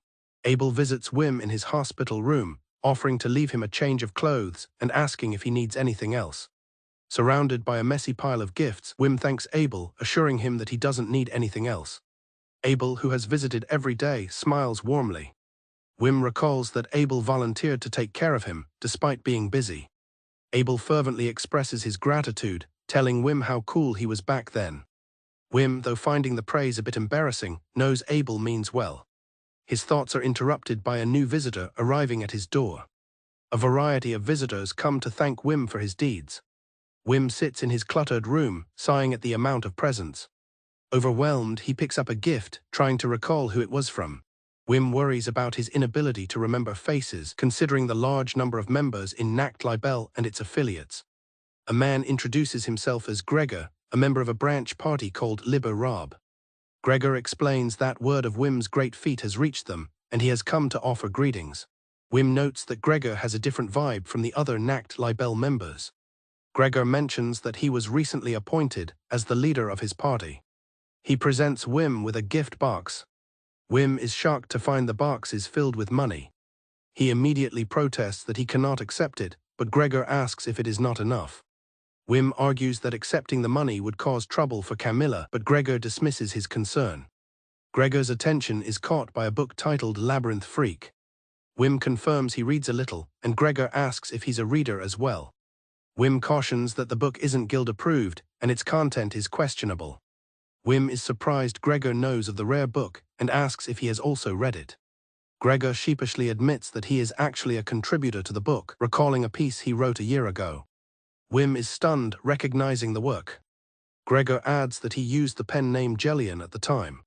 Whim is left confused by the encounter. As he leaves, Gregor asks to talk more another time and requests that Whim keep their conversation a secret from Camilla. After Gregor leaves, Whim reflects on the fact that people like that exist within the organization. On the day of his discharge, Whim prepares to leave the hospital. A hospital staff member expresses surprise at his fast recovery and wishes him well. Whim walks out through the hospital gates. Camilla congratulates Whim on his discharge while he apologizes for making her come out to meet him. Whim is struck by the sight of Camilla in regular clothes for the first time, and a shy Camilla tells him he'll make her embarrassed if he keeps staring. Whim reassures her that the clothes look good on her. A flustered Camilla admits she still feels a little weird in them. Whim asks what happened to her usual armor. She explains that she's worn nothing but armor for years, but Hans and the doctor had been pestering her about it. Whim listens, privately wondering about her sleepwear. Camilla invites him to walk with her for a bit. As they walk, Camilla brings up Whim's future, noting his 3-month probation period is almost over and asking if he's considered joining Aniclimax. She predicts he'll soon receive lucrative offers from other parties, likely between 10,000 to 15,000 melk. Whim is shocked, realizing that's the budget for a large-scale expedition. Camilla states that Aniclimax is prepared to offer him 20,000 and will pay 1,000 more than any higher bid. Whim is flabbergasted by the generous offer, feeling that while he's happy to be valued so highly, it's too much. Camilla believes it's a worthy investment, but Whim attributes his success to pure luck. He feels that accepting so much money every month is different from getting a split of a reward. Camilla counters that he's being rather bold for someone who took down a boss by himself. Whim concedes that he did defeat a floor boss, even if by luck. He feels immense pressure, wondering if he can live up to such high expectations. Camilla tells him he doesn't need to answer right away, reassuring him that he is now considered Virbrand's treasure. Camilla promises Whim that no matter what, he will always be welcomed at Aniclimax. Touched, Whim thanks her. Camilla mentions that he will be interacting with many different parties from now on. She tells him there are a few things she wants to warn him about. As she begins to speak, Camilla's eyes widen and she pauses. The sound of cawing birds suddenly fills the air. Whim, confused by her silence, asks what's wrong. She dismisses the feeling, wondering if it was just her imagination. Camilla warns Whim to be careful of parties that deal with black maps, explaining that the city has a dark side. Whim listens intently as she mentions black maps. She elaborates on other illicit activities, such as slave labor, illegal drugs, and the demi-human slave trade. She concludes by stating that an even larger darkness hides within the city. Camilla asks Whim if he has ever heard of a party called Manhwa. Whim replies that he has not. She remarks that it's proof he's been following a straight and narrow path, but advises him to remember the name. She explains that Manhwa is the main source of all these illicit dealings. They prey on the desperate, the ignorant, and the greedy, striking the moment they find a weakness. Camilla admits she thought they might have targeted Whim after his discharge, but it seems she was just being paranoid. Whim takes her warning to heart, making a mental note to remember the name Manhwa. A member of Dragon Wing asks Kronos for his opinion on a potential new recruit. Another party member chimes in, saying he thought the red-haired warrior was cute. The first member suggests that although her strength is iffy, she could liven up their party. The elven woman in their party is unimpressed with the potential recruits. She worries that recruiting members this way will cause problems beyond a lack of coordination. However, she hesitates to voice her full concerns, fearing Kronos will snap. She overhears nearby patrons discussing Aniclimax's recent boss subjugation. The patrons marvel at how quickly Aniclimax cleared the 98th floor. The mention of Aniclimax catches Kronos' attention. Kronos approaches the patrons and asks if the story is true. Recognizing Kronos from Dragon Wing, the men are startled. He demands they tell him more about the story. They explain that rumors are circulating that Aniclimax encountered the floor boss on their recent expedition. The men elaborate that Aniclimax supposedly took down the boss right then and there, which Kronos finds impossible. One of the patrons questions the rumor, noting it took 3 years to clear the previous floor. His elven party member recalls the unbelievable fit Kronos threw when he heard Whim had joined Aniclimax.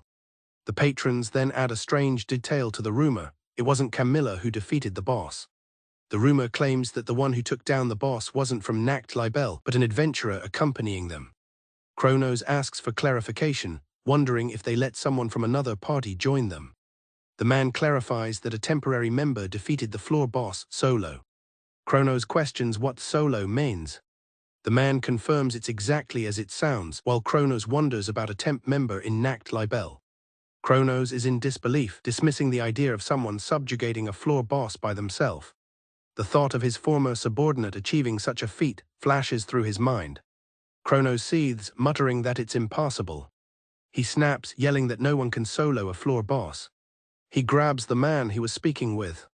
His party members rush to intervene, telling him to stop as everyone is looking. He releases the man and apologizes. Kronos claims he's just been on edge lately.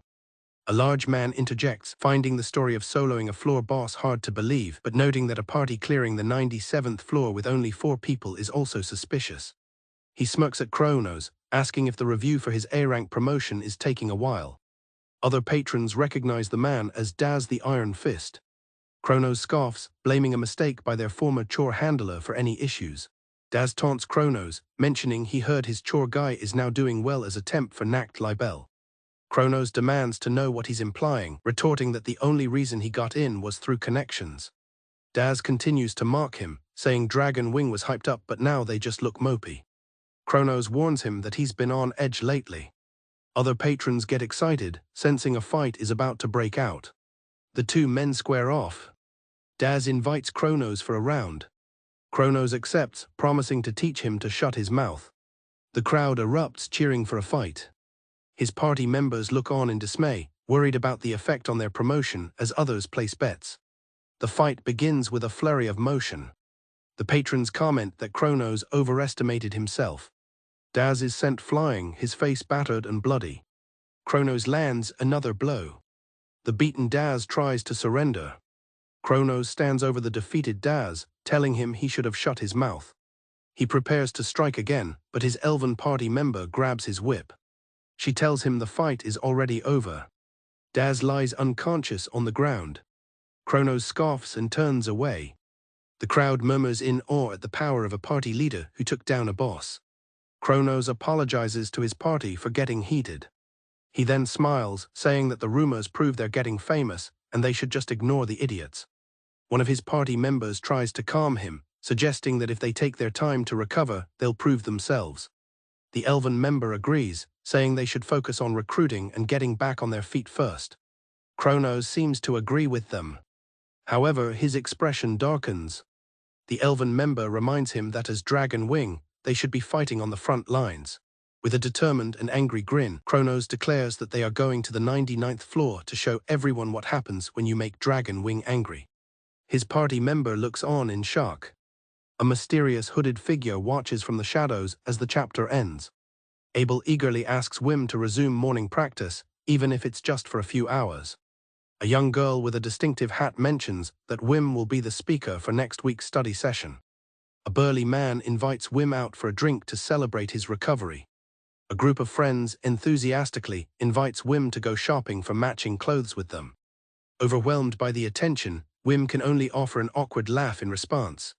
A woman with long pigtails sits in her workshop, looking at a device. She observes that Whim's tracking signal is moving strangely.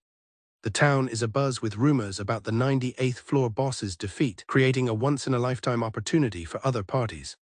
She knows that many parties are trying to get their hands on Whim now that rumors about him have spread. While she's been busy, she has tracked Whim's movements to various coffee shops and bars around town. She wonders who he could be with, finding the situation suspicious. She slams her fist down, declaring that his behavior is far too suspicious. A hooded Whim moves stealthily along a stone wall. From a rooftop, Hidamari watches him, noting that he's wearing a different top without a tracking device. She finds his movements too suspicious. She wonders if he is sneaking around to see a woman. Hidamari dismisses the idea of him meeting friends, but then remembers he has gotten chummy with party members, especially Abel. The thought of Abel infuriates her. She notes the plain attire of the person Whim is meeting and concludes it must be an invitation from another party, not a woman.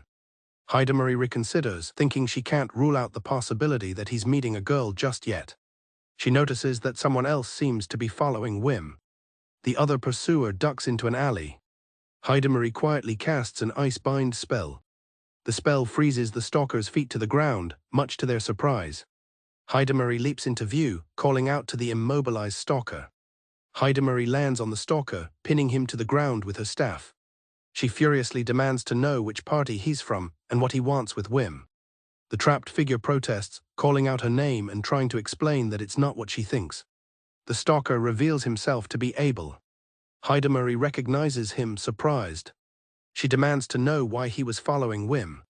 Abel explains that he wanted to copy him. He admits that ever since the boss fight, he can't get Whim out of his head. He tells an unimpressed Hidamari that he wants to be cool, just like Whim was.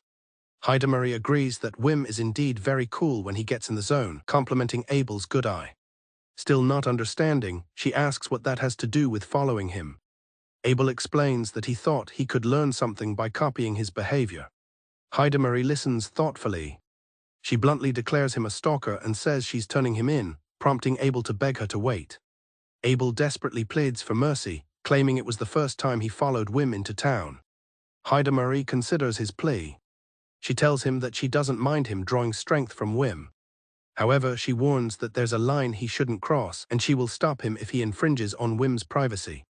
Abel agrees that she's right, letting out a strange laugh. Heidemarry questions his creepy laugh. Abel explains that his laugh isn't normal because he's trying to copy something. He clarifies that he is trying to laugh like Whim, prompting her to tell him to stop. Heidemarry yells at him to stop. She agrees to let him go since it's his first offense, but warns him there won't be a second time. She tells him to hurry home, claiming she's a busy lady. Abel stops and asks why she was following Whim.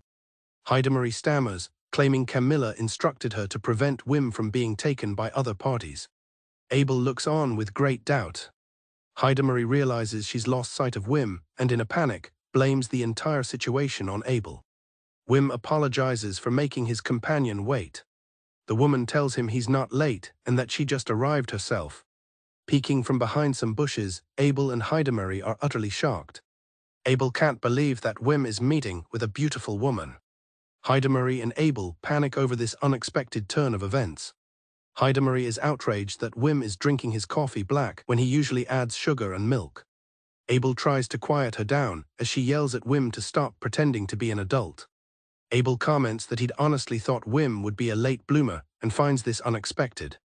He then notices the woman has a paper bag. Heidemarry looks on in shock, wondering about the woman. The woman turns her head, revealing herself to be an elf with glasses. Heidemarry exclaims in shock that she's an elf and she's seen her before. She recognizes her as Kronos' woman. Whim learns that after he was kicked out of Dragon Wing, Sophia replaced him as the accountant, but she had limits without guidance. He apologizes for the messy process that requires them to keep meeting. Sophia insists she should be the one apologizing, as they have to meet even though he no longer wants to be involved. Whim reassures her it's fine, realizing after talking to her that she is quite smart. Sophia explains that she joined with a more business-like approach, unlike what one might assume about her joining for Kronos. She explains that this led to a gold or vein being shared with another party, which Whim understands. Whim confirms his understanding that in exchange, the recovery medicine becomes the greater asset. Sophia is thankful he understood so quickly, admitting she finds Kronos' explanations hard to follow. Whim believes that after one more meeting, everything will be settled, and Sophia thanks him. Sophia apologizes for taking his time, but Whim insists it's fine. He feels confident that he can leave everyone in her care. He suddenly realizes with a sweat drop that he was worrying about Dragon Wing again. He calls out to Sophia as she departs. Whim brings up the topic of the 97th floor boss. He immediately worries that it might be a touchy subject. He tells Sophia that he knows there are rumors, but he's sure the subjugation approval will go through and she shouldn't be anxious. He advises her that the subjugation reward should hold up for some time, so she shouldn't do anything rash. He then catches himself, realizing he's no longer in a position to say anything. He reflects on his time with the party, which he considered his home for a while. Sophia offers to pass his message on to everyone. On second thought, Whim asks her not to tell them he said anything. Sophia chuckles and promises her lips are sealed. She tells him she doesn't think she can ever be his replacement, but will manage somehow. They bid each other farewell. Elsewhere, Abel asks Heidemarry if it was all right to leave, but she's confident nothing will happen between them since Sophia is Kronos' woman. Heidemarry adds with a smile that even if something physical did happen, it could be taken care of in 3 hours. Abel is confused by her statement. Abel points out that she is a close friend of Whim's. She proudly confirms they are the best of buddies from the same town. He then asks why she was acting like a stalker, instead of just talking to him face to face. Heidemarry vaguely replies, recalling a past conversation. She tells Abel that it's a little complicated. Changing the subject, Abel looks flustered. She makes Abel promise to keep the day's events a secret, which he nervously agrees to. Sitting alone in the cafe, Whim resolves that from now on, he won't bring up Dragon Wing anymore. He decides that all he can do now is pray for their success. He knows he must focus on himself. He wonders where he belongs, feeling like he has no other choice. He concludes that he just needs to go ahead and join Nacht Libel. A superior comments that Whim's handwriting has finally gotten a bit better. Whim lets out a sigh of relief, clearly tired from his efforts. She asks if he's tired, but he claims he's not really. She dismisses his report, ordering him to redo it and properly document his feat of defeating the floor boss, ignoring his protests that he's already rewritten it multiple times. Camilla states that she wishes to hear his answer from before. Whim looks anxious and uncertain about how to respond. He finds it strange that although the words he must say are clear to him, something holds him back. Camilla formally asks Whim if he will join the Night Dragonfly, clarifying that it is a sincere request, not a proposal. She reassures him that he doesn't need to be fully ready and is free to leave if he's unhappy with the terms. Camilla encourages him to take the first small step. Whim thinks to himself that he's tired of being indecisive and wants to change. He resolves that he should and can change. He hopes to fix this twisted part of himself so he can truly laugh with everyone in the Night Dragonfly. Whim struggles to find the right words, recognizing this as a chance he truly wants to take. Camilla watches him, thinking he should just say it all at once. He shakes her hand and declares that he will be in her care from now on. A beaming Camilla expresses her gladness at his choice and thanks him. She then excitedly pulls him toward the door. A large crowd of people clap and cheer enthusiastically. Camilla presents Whim to the guild, who welcome him. She encourages him to say something to the crowd. Whim walks nervously onto a platform, telling himself not to stumble. Whim introduces himself as Wim Strauss and vows to do his best, asking them to take care of him. The crowd cheers, welcoming him aboard. Excitedly, the guild members decide to hoist him up. Camilla watches the celebration with a gentle smile. After a floor boss is defeated, a battle for territory begins, and Night Dragonfly intends to claim the rewards. Newspapers announce the guild's formal declaration of the boss's defeat, signaling the start of Night Dragonfly's full-scale exploration. The plan is to explore Floor 98 in several small teams to map the area efficiently. Whim worries about being paired with someone he's never met before. He scolds himself for his negativity, resolving to be confident as a member of Night Dragonfly. He straightens up and announces that he looks forward to working with his new partner. Whim introduces himself as Wim Strauss, promising to do his best. He's proud of himself for not stumbling over his words. One of his partners asks him not to act like it's their first time meeting. Another teammate reminds him that he teamed up with Bettina last time. Whim apologizes profusely, but Bettina says it's fine as she's pretty plain anyway. Whim frantically denies forgetting her, claiming he was just distracted, while Bettina recalls they even had study sessions together. Camilla instructs the teams to stay in contact and remain sharp, even without a floor boss present. The teams run into the cave system. A teammate asks Whim if he can tell the distance and type of a large creature hiding nearby. Whim resolves to stop dwelling on his mistake and focus on the mission. Whim focuses on his crucial role, deciding he'll apologize to Bettina later with snacks. He identifies the target as a Type D wyvern, 25 meters ahead. A strange feeling comes over him as he senses the creature's eye on him. The wyvern peeks out from behind a large rock. Whim immediately springs into action, running forward. He instantly calculates a path to the wyvern's vital spot, planning to use a loose rock. He grips his weapon, confident that his plan will work. His heart pounds as the familiar feeling of intense focus washes over him. He uses a communication device to contact Camilla. He reports that they've encountered a wyvern and requests permission to engage. Camilla understands, but tells him to avoid combat if possible. Whim is taken aback by her response. Whim decides that avoiding the fight is the most efficient way and runs past the massive, sleeping creature. He wonders about the strange feeling he's experiencing. Meanwhile, a scout reports to Camilla that their exploration is moving much faster thanks to Whim. Camilla acknowledges his versatility, but is unsure how best to deploy his skills. Camilla recalls asking Whim about his enchantment techniques now that he had officially joined. She had assured him he only needed to share what he was comfortable with. After hearing his explanation, she became convinced of something. Whim explains the complex principles of his magic, leading Camilla to conclude that he is undeniably a genius.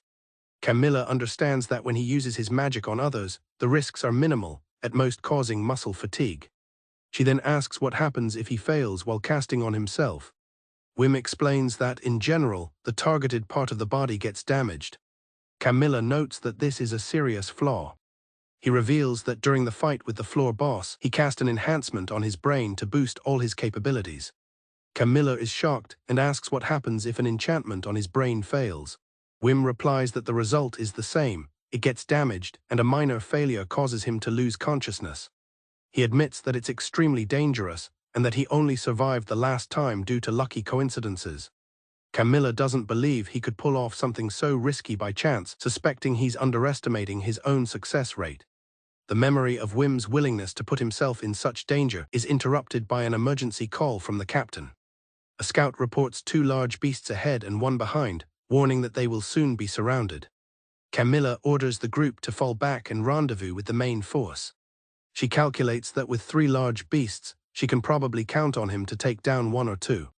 She addresses Whim directly, giving him a direct order. A wyvern cries out as it's struck by a spell. The massive creature collapses to the ground. A man reports that 1 wyvern is down, but a chimera and another wyvern remain. The group turns to Whim, asking if he can handle it. Whim confirms that he can. Camilla prepares to issue her command. Whim switches to a new mode, Puppet Master. Camilla is completely stunned by this development. Whim powers up, surrounded by a swirling aura. Camilla immediately casts a spell, amplifying him 20 times over. Empowered, Whim single-handedly battles the chimera and wyvern, dodging and striking with incredible force and precision. A moment of clarity hits Whim, and he wonders why he used the Puppet Master technique. He knows that if he were thinking about safety, he never would have used it. He acknowledges that he could have been dead a second later. He questions if he did it to live up to everyone's expectations. He pushes the thoughts aside, deciding it's not the time to think about it. The 2 massive beasts lie defeated on the cavern floor. As Whim collapses, his guildmates cheer for his victory. Camilla approaches Whim, surprised that he used the same technique from the floor boss fight. Whim reassures her that he has it under control and is holding up better than he expected. Camilla expresses her relief, but cautions him not to push himself too far. The scene shifts to a clock tower in town. The townspeople cheer for the returning members of Night Dragonfly. Townsfolk gossip about Whim, incredulous that he was the one to take down a floor boss. One person corrects another, clarifying that the big guy was Abel, not Whim. Someone else comments on Whim's hunched posture, remarking that he looks like a total loner. Whim tells himself he needs to change and straighten his back now that he's a Night Dragonfly member. Suddenly, Hidamari appears behind him. She congratulates him on joining Night Dragonfly, noting that they are now officially colleagues. Hidamari tells Whim he didn't need to rush his hospital discharge. She accurately describes how he used his Puppet Master ability to speed up his healing, leaving Whim stunned. She tells him that what he did was definitely not okay. Changing the subject, another woman asks Whim if he likes the people in Night Dragonfly. Whim quietly confirms that he does. Hidamari smiles, saying that's good to hear, though she privately wonders if it was right to invite him. She finds it frustrating that she's not able to listen to his heart. An elf woman named Sophia presents a document officially recognizing the subjugation of the 97th floor boss. The party members express their relief, having waited a long time for this. Sophia notes that the atmosphere around their party, Dragon's Wing, has been tense, especially with the town buzzing about Night Dragonfly and Whim. Public opinion has started to turn against Dragon's Wing, with many doubting their strength now that it's common knowledge Whim was kicked out. Sophia privately admits that she too has come to realize the party lacks the power to defeat a floor boss on their own. She knows that Whim was a huge part of their previous success in taking down such a formidable foe. The group discusses the 500,000 merc bounty they've received for the subjugation. Sophia informs Kronos that they need the leader's magic seal to cash the check. Kronos casually tosses her a key, entrusting her with the task. Though surprised by this sign of trust in a newcomer, Sophia accepts the responsibility. Kronos proudly declares that they are now officially an A-rank party. Sophia seems troubled, asking Kronos if he really plans to continue. Another member expresses relief that the reward money will keep them afloat, allowing them to avoid any crazy risks for now. She suggests they should take advantage of their breathing room and tackle the 98th floor ahead of schedule. Kronos remains silent, hinting at a different plan. Kronos rejects the idea of caution, announcing that they are heading for the 99th floor. Sophia appears concerned by his decision. He declares that as an A-rank party, they must stay on the front lines and push ahead while everyone else gets stuck chasing short-term gains. The other female members are swept up in Kronos' charisma. Sophia, however, sees his ambition as a sign of desperation. They believe he wants to achieve something big to quell the negative rumors. She realizes he never accepted that Whim defeated a floor boss alone. He is now trying to prove himself on the 99th floor to show off his own skills. The party marches towards the labyrinth entrance. The newly reborn dragon's wing has recruited 48 new female adventurers, bringing their total party size to 52. Sophia contemplates the difficulties that lie ahead, knowing that reaching the front lines requires efficient movement between transfer gates. Large established parties like Night Dragonfly have already mapped out the paths and transfer gates. Dragon's Wing lacks this advantage and doesn't have access to secret transfer gates. They will have to fight through dangerous areas just to move forward. Half of the new recruits were unable to keep up and dropped out before the party even reached the 98th floor. Unfazed by the loss of forces, Kronos announces that the real challenge is about to begin. Sophia observes that while some experienced adventurers remain, the overall standard of the group isn't high. Kronos rallies the adventurers, telling them to prepare for the true frontlines of the labyrinth. Kronos tells them not to fear, as he will be with them. He urges them to unite their hearts as one. Two of his followers claim to see the glory and honor that awaits them. He dramatically declares that the 99th floor awaits and they must go. The party arrives on the 99th floor, finding themselves in a vast and alien forest environment, unlike anything they have seen before. A blur of motion darts through the dense, massive trees of the forest. The adventurers are shocked by the intense heat and wonder what this place is. They are bewildered by the presence of a sky within the labyrinth. They note that this floor is completely different from any they have previously explored. A manic grin spreads across Kronos' face. He revels in the fact that he has led his party to a floor where no one has ever set foot before. Kronos addresses his troops from a high rock, declaring their arrival on the front lines a historic feat. He emphasizes that trust and communication are what they need now. His speech is interrupted when one of the recruits calls out to him. He turns to see who it is, identifying her as Rebecca. Rebecca questions how they plan to coordinate as a large group and if they will use communication magic. Another member claims they don't need it, as simply calling out has always worked fine. Rebecca retorts that this is a large group in unknown territory and they need a real plan. After a pause, Kronos announces he has a plan and calls for melees. With a sinister smile, Kronos reveals his plan: burn the entire forest to the ground. Melees begins her incantation. She prepares to unleash a powerful fire spell called Inferno Torrent. A massive explosion of magical fire erupts, devastating a large section of the forest. The sheer force of the blast throws the other party members back in shock. Melees stands alone in the now barren, smoldering landscape. The party can now move forward safely through the cleared area. The new recruits are stunned, remarking that they've never seen magic on such a scale. Kronos explains that the open sky here allows for such unrestrained power. He then orders everyone to follow Melees' example and burn the rest of the forest. Kronos foolishly proclaims that monsters are no different from beasts and will fear the fire. This proves to be the last straw for Rebecca, who tells Sophia she is leaving. She tells Sophia to inform the boss that she doesn't want payment. She questions Kronos' intelligence, wondering if he really thinks magical monsters are the same as ordinary animals. Sophia silently agrees, knowing that stronger monsters are smarter and more resistant to such simple tactics. A sudden screech pierces the air, startling Sophia. As Rebecca prepares to depart, she advises Sophia to ditch the party while she still can. Torn, Sophia knows that survival must come first. Suddenly, a monster is spotted. A humanoid figure is seen getting closer through the flames. The party begins to panic as their vision is obscured by smoke, preventing them from seeing the approaching threat. The adventurers descend into chaos, screaming in panic. They demand to know where the enemy is and what their orders are. Sophia realizes the situation is bad as everyone panics. She tries to regain control, yelling for them to form a defensive line. Kronos echoes her, telling everyone to stay calm and promising to protect them. As screams erupt from all directions, Sophia realizes with horror that they are surrounded and falling back is no longer an option. A horde of large, ape-like monsters emerges from the smoke-filled forest, surrounding the terrified adventurers. Kronos observes the new monkey-type monster with detached curiosity. The apes begin to beat rhythmically on logs and the ground. Sophia watches with growing dread, questioning if it's some kind of music or ritual. Kronos seems pleased that they are the first to encounter this species. Suddenly, a dark object is hurled through the air, landing with a sickening thud in the middle of the adventurers' formation. The party is paralyzed by an overwhelming presence as a massive creature stares them down. The adventurers look up in terror. The other party members find themselves unable to breathe under the immense pressure. Sophia recognizes the immense power radiating from this new foe.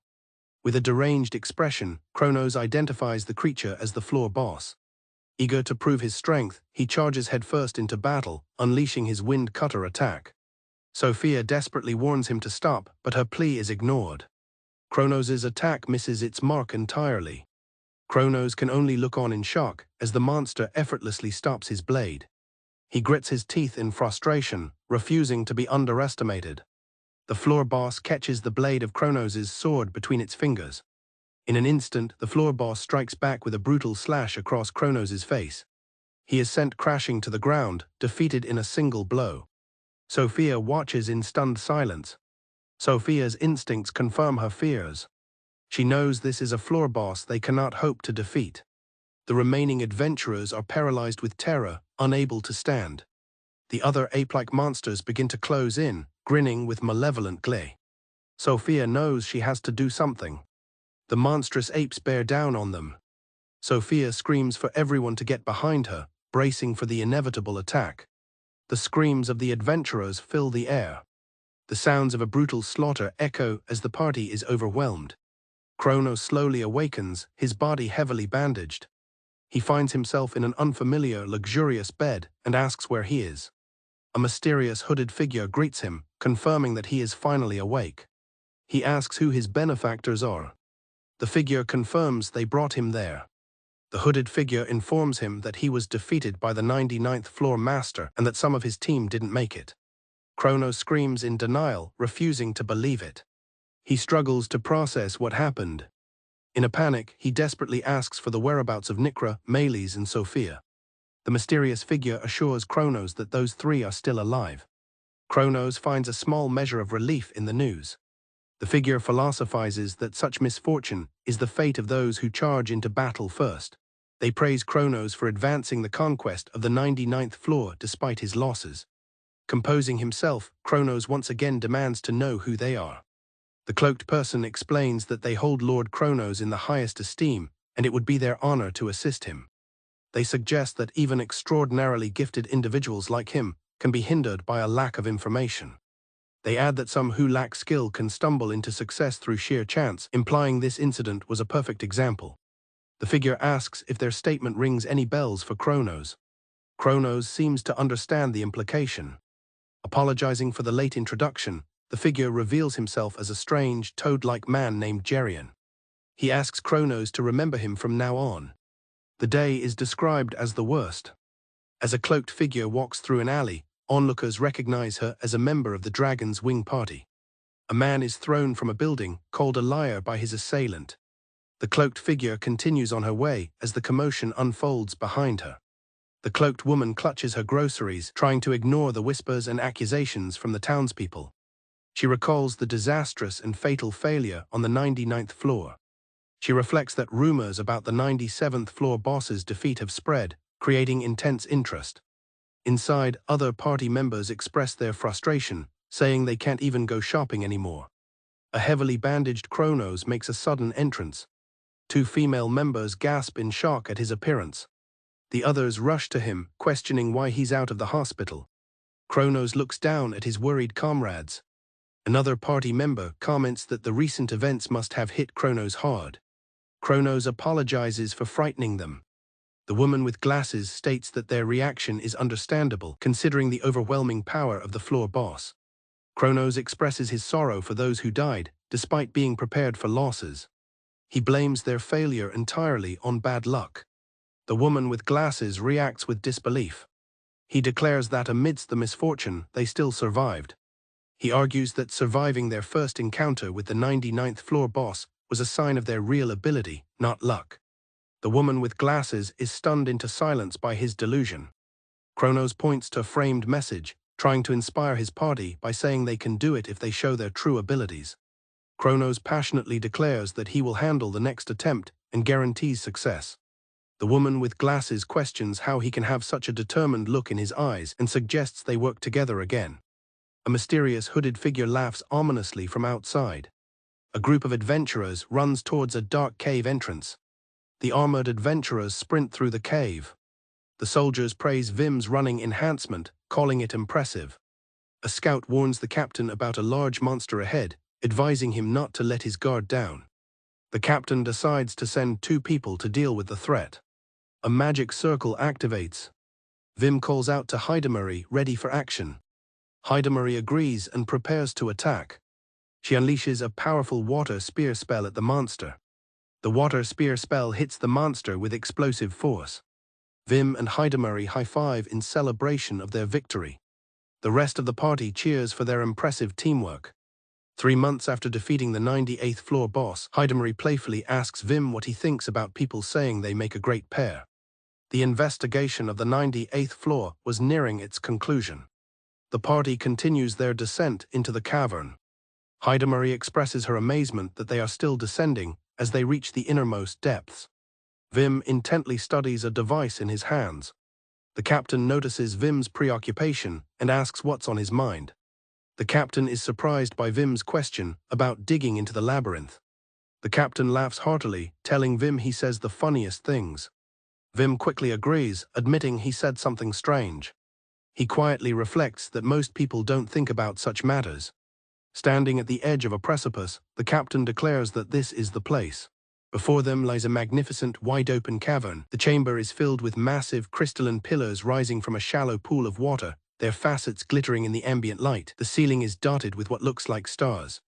The vast, crystal-filled grotto stretches out before the party. The path leads along the edge of the water, surrounded by the towering, sparkling formations. The full expanse of the cavern is revealed, showing a path that leads to a dark opening at the far end. The sheer scale and beauty of the hidden chamber are breathtaking. 2 teleportation orbs stand on pedestals at the end of the path. The sight of the 2 orbs confirms that this is indeed the treasure vault. The captain triumphantly announces their arrival at the treasure vault, and the party erupts in cheers. The treasure vault is a secret spot in the labyrinth that opens after defeating the floor boss. It contains great treasures and a special teleportation orb to the 99th floor, along with another to shorten travel time. Whim marvels at the sight, saying it's his first time in the treasure vault. He turns to Hidamari, his face alight with wonder, and asks if she thinks it's beautiful. Hidamari's face shines with pure, unadulterated excitement. Whim watches her, his heart skipping a beat. The captain laughs and teases Hidamari for looking as excited as a child, prompting an embarrassed outburst from her. Hidamari defensively claims she's just acting as she always does. Whim smiles fondly, thinking he hasn't seen this adventurous side of her in a while. An adventurer wonders how they are supposed to get to the teleportation orb. The captain grabs Whim's arm, telling him it's time to go. She launches Whim across the water, promising him a spectacular view. Whim screams in shock as he is thrown through the air. The captain throws Hidamari across the water after Whim. Hidamari points out the beauty of the oars as she flies. Whim agrees, utterly captivated by the sight. They land in the water with a large splash. A party member who also jumped in coughs up water. Hidamari laughs as another member chides them for sightseeing. Whim points upwards, asking them to look at the beautiful view. The 2 of them gaze up at the incredible star-filled cavern ceiling. Hidamari gives a bright, happy smile. Whim agrees with her sentiment. Other party members jump in, complaining about the suddenness. The captain puts another member in a headlock, jokingly calling him an idiot. Abel leaps into the water, admitting it's scary after all. The party members enjoy themselves, laughing and playing in the water. Hidamari excitedly points out a shining deposit of adamantite to Whim. She excitedly points out mithril deposits all around them. Whim laughs happily, noting that he hasn't seen her like this in a long time. Marie explains that her dream is currently coming true. Whim asks what dream she is referring to. Marie tells Whim that they are on an adventure together. Whim seems to understand what she means. He reflects that he remembers thinking that way once, but it's not that he forgot. It just felt like a feeling he had left somewhere far away. Whim thinks about how she hasn't changed since they were young. He fondly remembers that it was this adventurous girl who first led him to Feelbron. A party member confirms that one orb leads to the 99th floor while the other connects to the 27th. The captain declares the vault a significant shortcut that they must keep secret. Whim silently watches the others. He feels a knot in his stomach, knowing the 99th floor lies beyond the teleportation circle. He tells himself not to think too far ahead and to focus on his work. He dismisses his recent strange thoughts as a sign of being tired. The captain calls out to Whim, bringing him back to the present. The captain thanks Whim, attributing their swift progress to his efforts. Whim, flustered, accepts the praise, thinking it would be rude to deny it. Whim promises to keep working hard and contributing to the party. The captain squeezes his hand, telling Whim he's counting on him as the ace of the night dragonfly. Whim feels the heavy pressure and responsibility of his role resting on his shoulders. He resolves to carry that burden, affirming that the night dragonfly is his place. He feels he needs to become a better person so he can be proud of the person everyone values. He knows he must get his act together. He concludes that voices like these are not something he should be listening to. A lone cloaked figure stands in a vast, empty corridor. A teleportation circle activates on the floor. The figure watches the glowing circle, their intentions unknown. On their return journey from the treasure vault, the party travels through a long, narrow corridor. One of the armored members praises Whim for his continued vigilance, noting that he hasn't let his guard down even on the way back. A teammate notes that the return trip feels much easier, causing her to let her guard down. Whim initially dismisses the praise, claiming he's just checking for things like escape routes or gold veins. Suddenly, his expression shifts from cheerful to shocked as his device beeps, alerting him to a problem. Camilla calls out his name, sensing that something is wrong. Whim urgently warns the party to watch out, as he has detected a trap up ahead. Whim explains that it's a pitfall trap set right in the middle of the path. He deduces it must have been placed while they were inside the treasure vault. Camilla realizes this implies it's a man-made trap. A teammate expresses his surprise, having never encountered a man-made trap before. Whim speculates that such traps are usually set due to rivalries or sabotage for control of territory. These are typically found between mid-tier parties on lower levels. Camilla asks for Whim's opinion, but he admits that he honestly doesn't know what to make of it. Whim considers that another party might have set the trap to hide the treasure vault, but dismisses this since it was untouched. Camilla wonders if the trap was aimed at them specifically. She notes that grudges are not uncommon in their line of work. After a moment of thought, she decides that's probably not the case. Camilla calls out to the entire party, warning them of a trap likely set by another group targeting them and ordering everyone to halt. As the party stops, Whim analyzes the trap's layout. He realizes the sheer number of traps indicates a clear intent to kill them.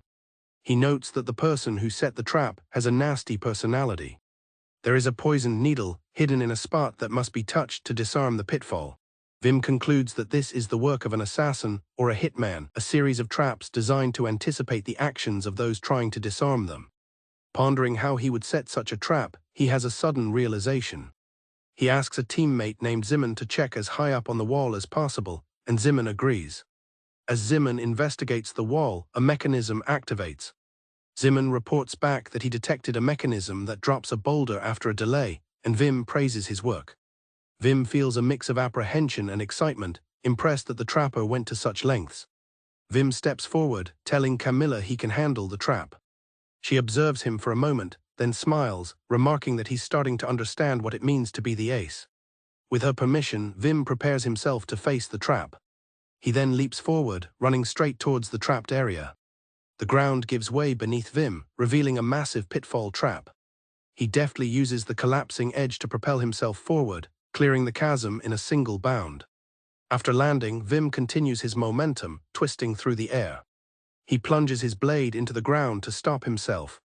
He comes to a halt just short of a field of sharp spikes that emerged from the floor. As he scales the cavern wall, another trap springs. Having cleared the first part of the trap, Whim looks back at his teammates, hoping he's being useful. He realizes with grim certainty that the trapper has a nasty personality.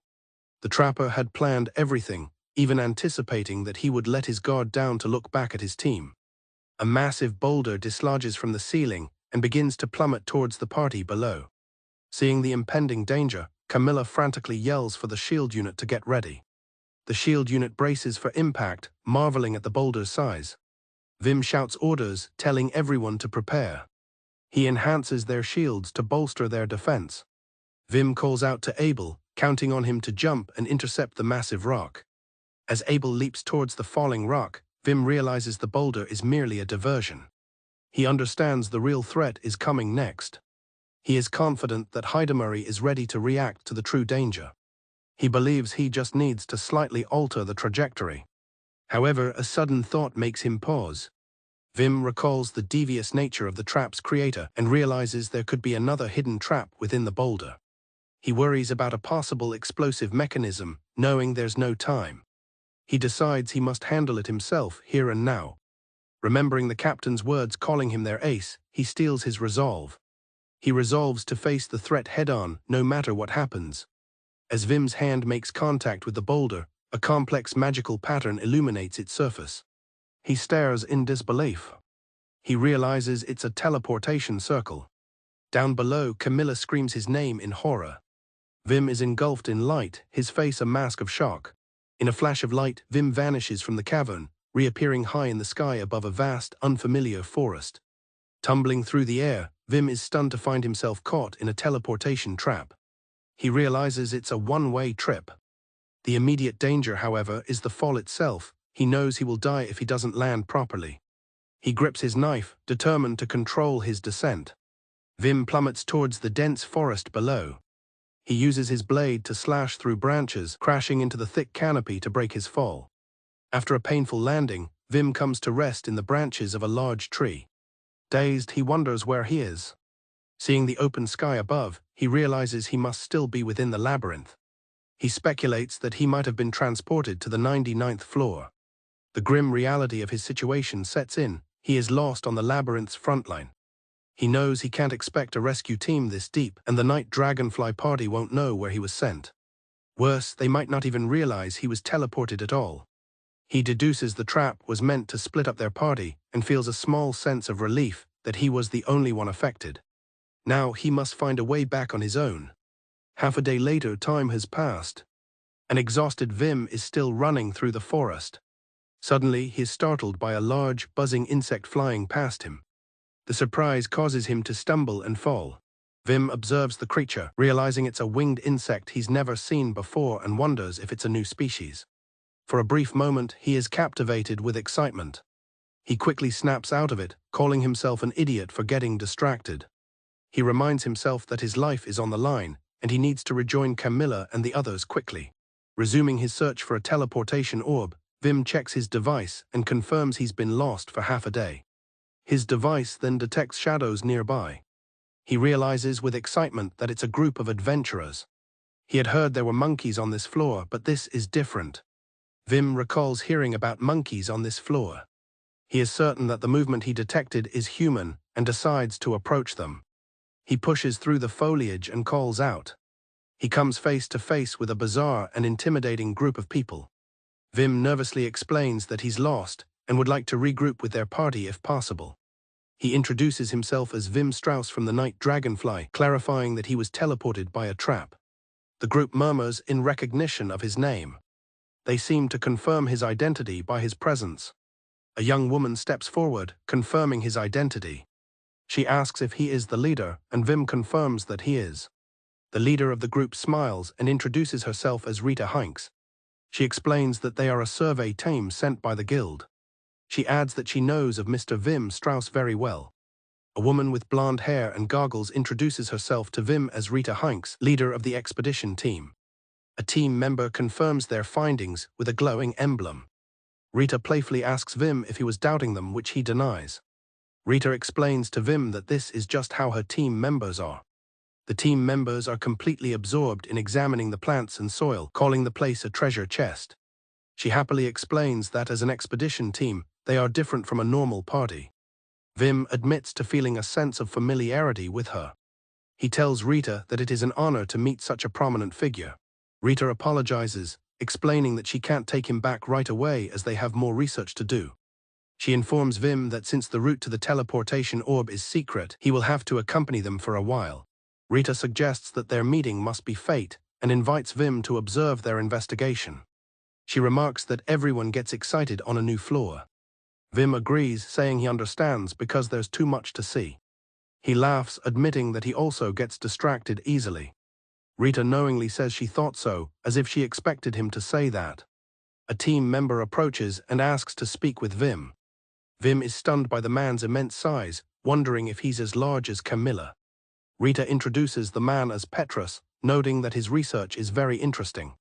She explains that he is trying to uncover the original creatures that became monsters. Monsters are defined as animals imbued with magic, many of which are grotesque but clearly biological. This paradoxically raises the question of what would happen if monsters were not imbued with magic. Petrus explains that based on the sketch of the 98th floor boss from Whim's report, he compared it to all known relatives of sea slugs, but none of them matched exactly. Whim listens intently. Petrus then considered whether such creatures existed among those that had gone extinct historically. Petrus excitedly reveals that the creature did exist, a creature called Amatora from a fishing port far east of Filbran. Whim is thrilled by the revelation that the research is in the realm of paleontology. Petrus explains that this theory about the Amatora made him think as expected of an expedition member. Rita asks Whim what he thinks of the theory and for his impression of the floor boss he fought. Petrus thinks Whim's input is wonderful and asks for any feedback. Whim hesitates for a moment before answering. Whim theorizes that the shorter antennae of the floor boss are not vestigial organs, but rather organs that move in proportion to force fields. Petrus is utterly shocked by this new perspective. Rita laughs heartily, declaring it a blunder on Petrus's part.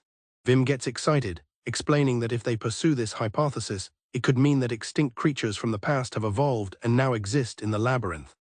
A massive white tiger-like monster bursts from the trees, letting out a ferocious roar. Petrus observes that it's a new species, similar to a tiger. Whim is shocked that no one was scouting, but Rita tells him it's fine. She calmly explains that they lured the monster on purpose. A woman in a dark robe summons a magical weapon. She attacks the tiger-like beast with a forked spear, landing a direct hit. The subdued monster roars as it is held down. Whim wonders about the unique magic he just witnessed, questioning if it's original magic. One of the team members pries the creature's mouth open for examination. A man tells the creature to keep its mouth open. Another team member complains that he caught the beast, so he should be the one to examine it first, but his colleague calls him an idiot. Rita calmly identifies the woman with straight-cut bangs as Vanessa and the man with the hat as Kevin. Rita explains that both of them specialize in monster magic. Whim asks if they were luring monsters for research, admitting he was surprised. She then asks Whim about his specific field of expertise, commenting that his research papers lack consistency. Whim replies that if he had to choose, it would be enchantment. He then has a shocked realization, wondering how she knew about his research. Rita reminds Whim that she told him from the beginning that she knew him very well. She reveals that she also knows about the papers he writes as a hobby, even though they have never been sent to their magazine. Assuming he's a reader of their publication, she asks if her last name sounds familiar. Whim shouts in astonishment, connecting the name Hinks to the Labyrinth Fanatic magazine. Rita winks and proudly introduces herself as Professor Hinks, the editor-in-chief of Labyrinth Fanatics. Whim is left completely speechless. She adds that while she may not look it, she's the same age as Camilla. A team member arrives with a report. The report confirms that they have made contact with Camilla, which is a relief. Rita tells Whim they are about to conduct an interesting experiment and that she'd really like him to see it. She asks if he will come, and Whim remains silent. In a clearing, the expedition team makes preparations around a large, deflated hot air balloon. Rita asks Whim if he understands what they are about to do. He looks up and hesitantly asks if they are testing the sky. Rita confirms his guess and asks why they would be doing this. Whim guesses that it might be similar to digging into the ground, a response Rita deems only half correct. Rita probes further, asking what specifically aiming for the sky suggests, noting that he has clearly thought about it. Whim gulps, feeling the pressure of her question. He correctly guesses that they are investigating the location of the labyrinth. Rita smiles, confirming he is correct. There have been two hypotheses regarding the labyrinth's location, one suggesting it is directly underground, and an alternate dimension theory suggesting it is a special structure expanding an existing space. The existence of the sky completely disproves the underground theory. She then presents a document for him to look at. She unfurls a large map. Whim asks what it is. Rita explains that it is a predicted map of the labyrinth. She reveals their belief that the labyrinth is located on a different continent. Rita explains that there are common points in each floor. For example, the same type of wyvern appears on levels 26 and 97. This is also true for flora, fauna, climate, and soil, making it a matter of solving a puzzle. By subtracting the effects of magic and assuming a natural climate to arrange each floor, they found connections that align with a hypothetical continent. Rita asks Whim if he understands what this means. In other words, they were transported by a teleportation orb and moved to various locations on a certain continent. She declares that they call this the continent hypothesis and will prove that there is another continent besides the one they live on. With her eyes gleaming with excitement, Rita states that this is their utmost imperative right now. Whim gulps, thinking about the bold hypothesis and realizing this is what the expedition team is all about. Rita decides that's enough talk and declares it's showtime. The hot air balloon begins its ascent into the sky. A reading shows the pressure is at 0.84.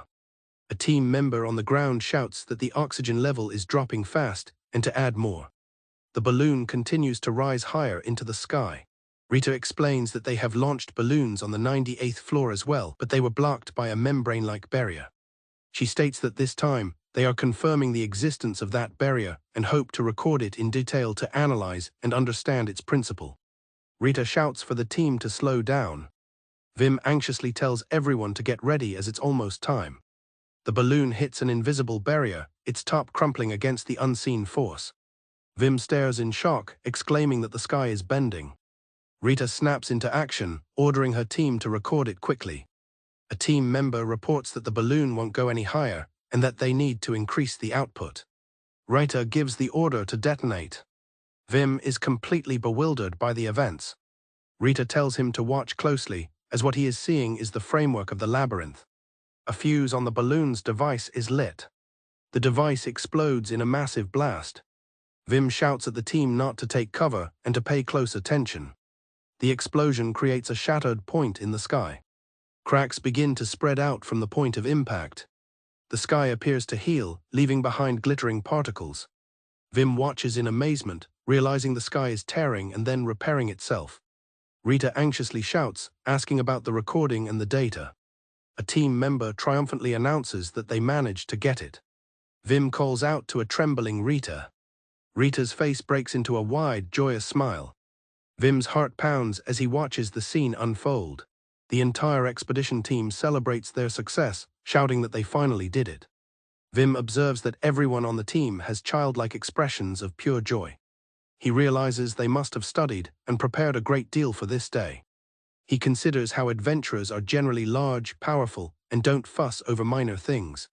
Their spirits are straightforward while exploring labyrinths, that's the norm. He smiles, acknowledging that this kind of adventurous spirit also exists.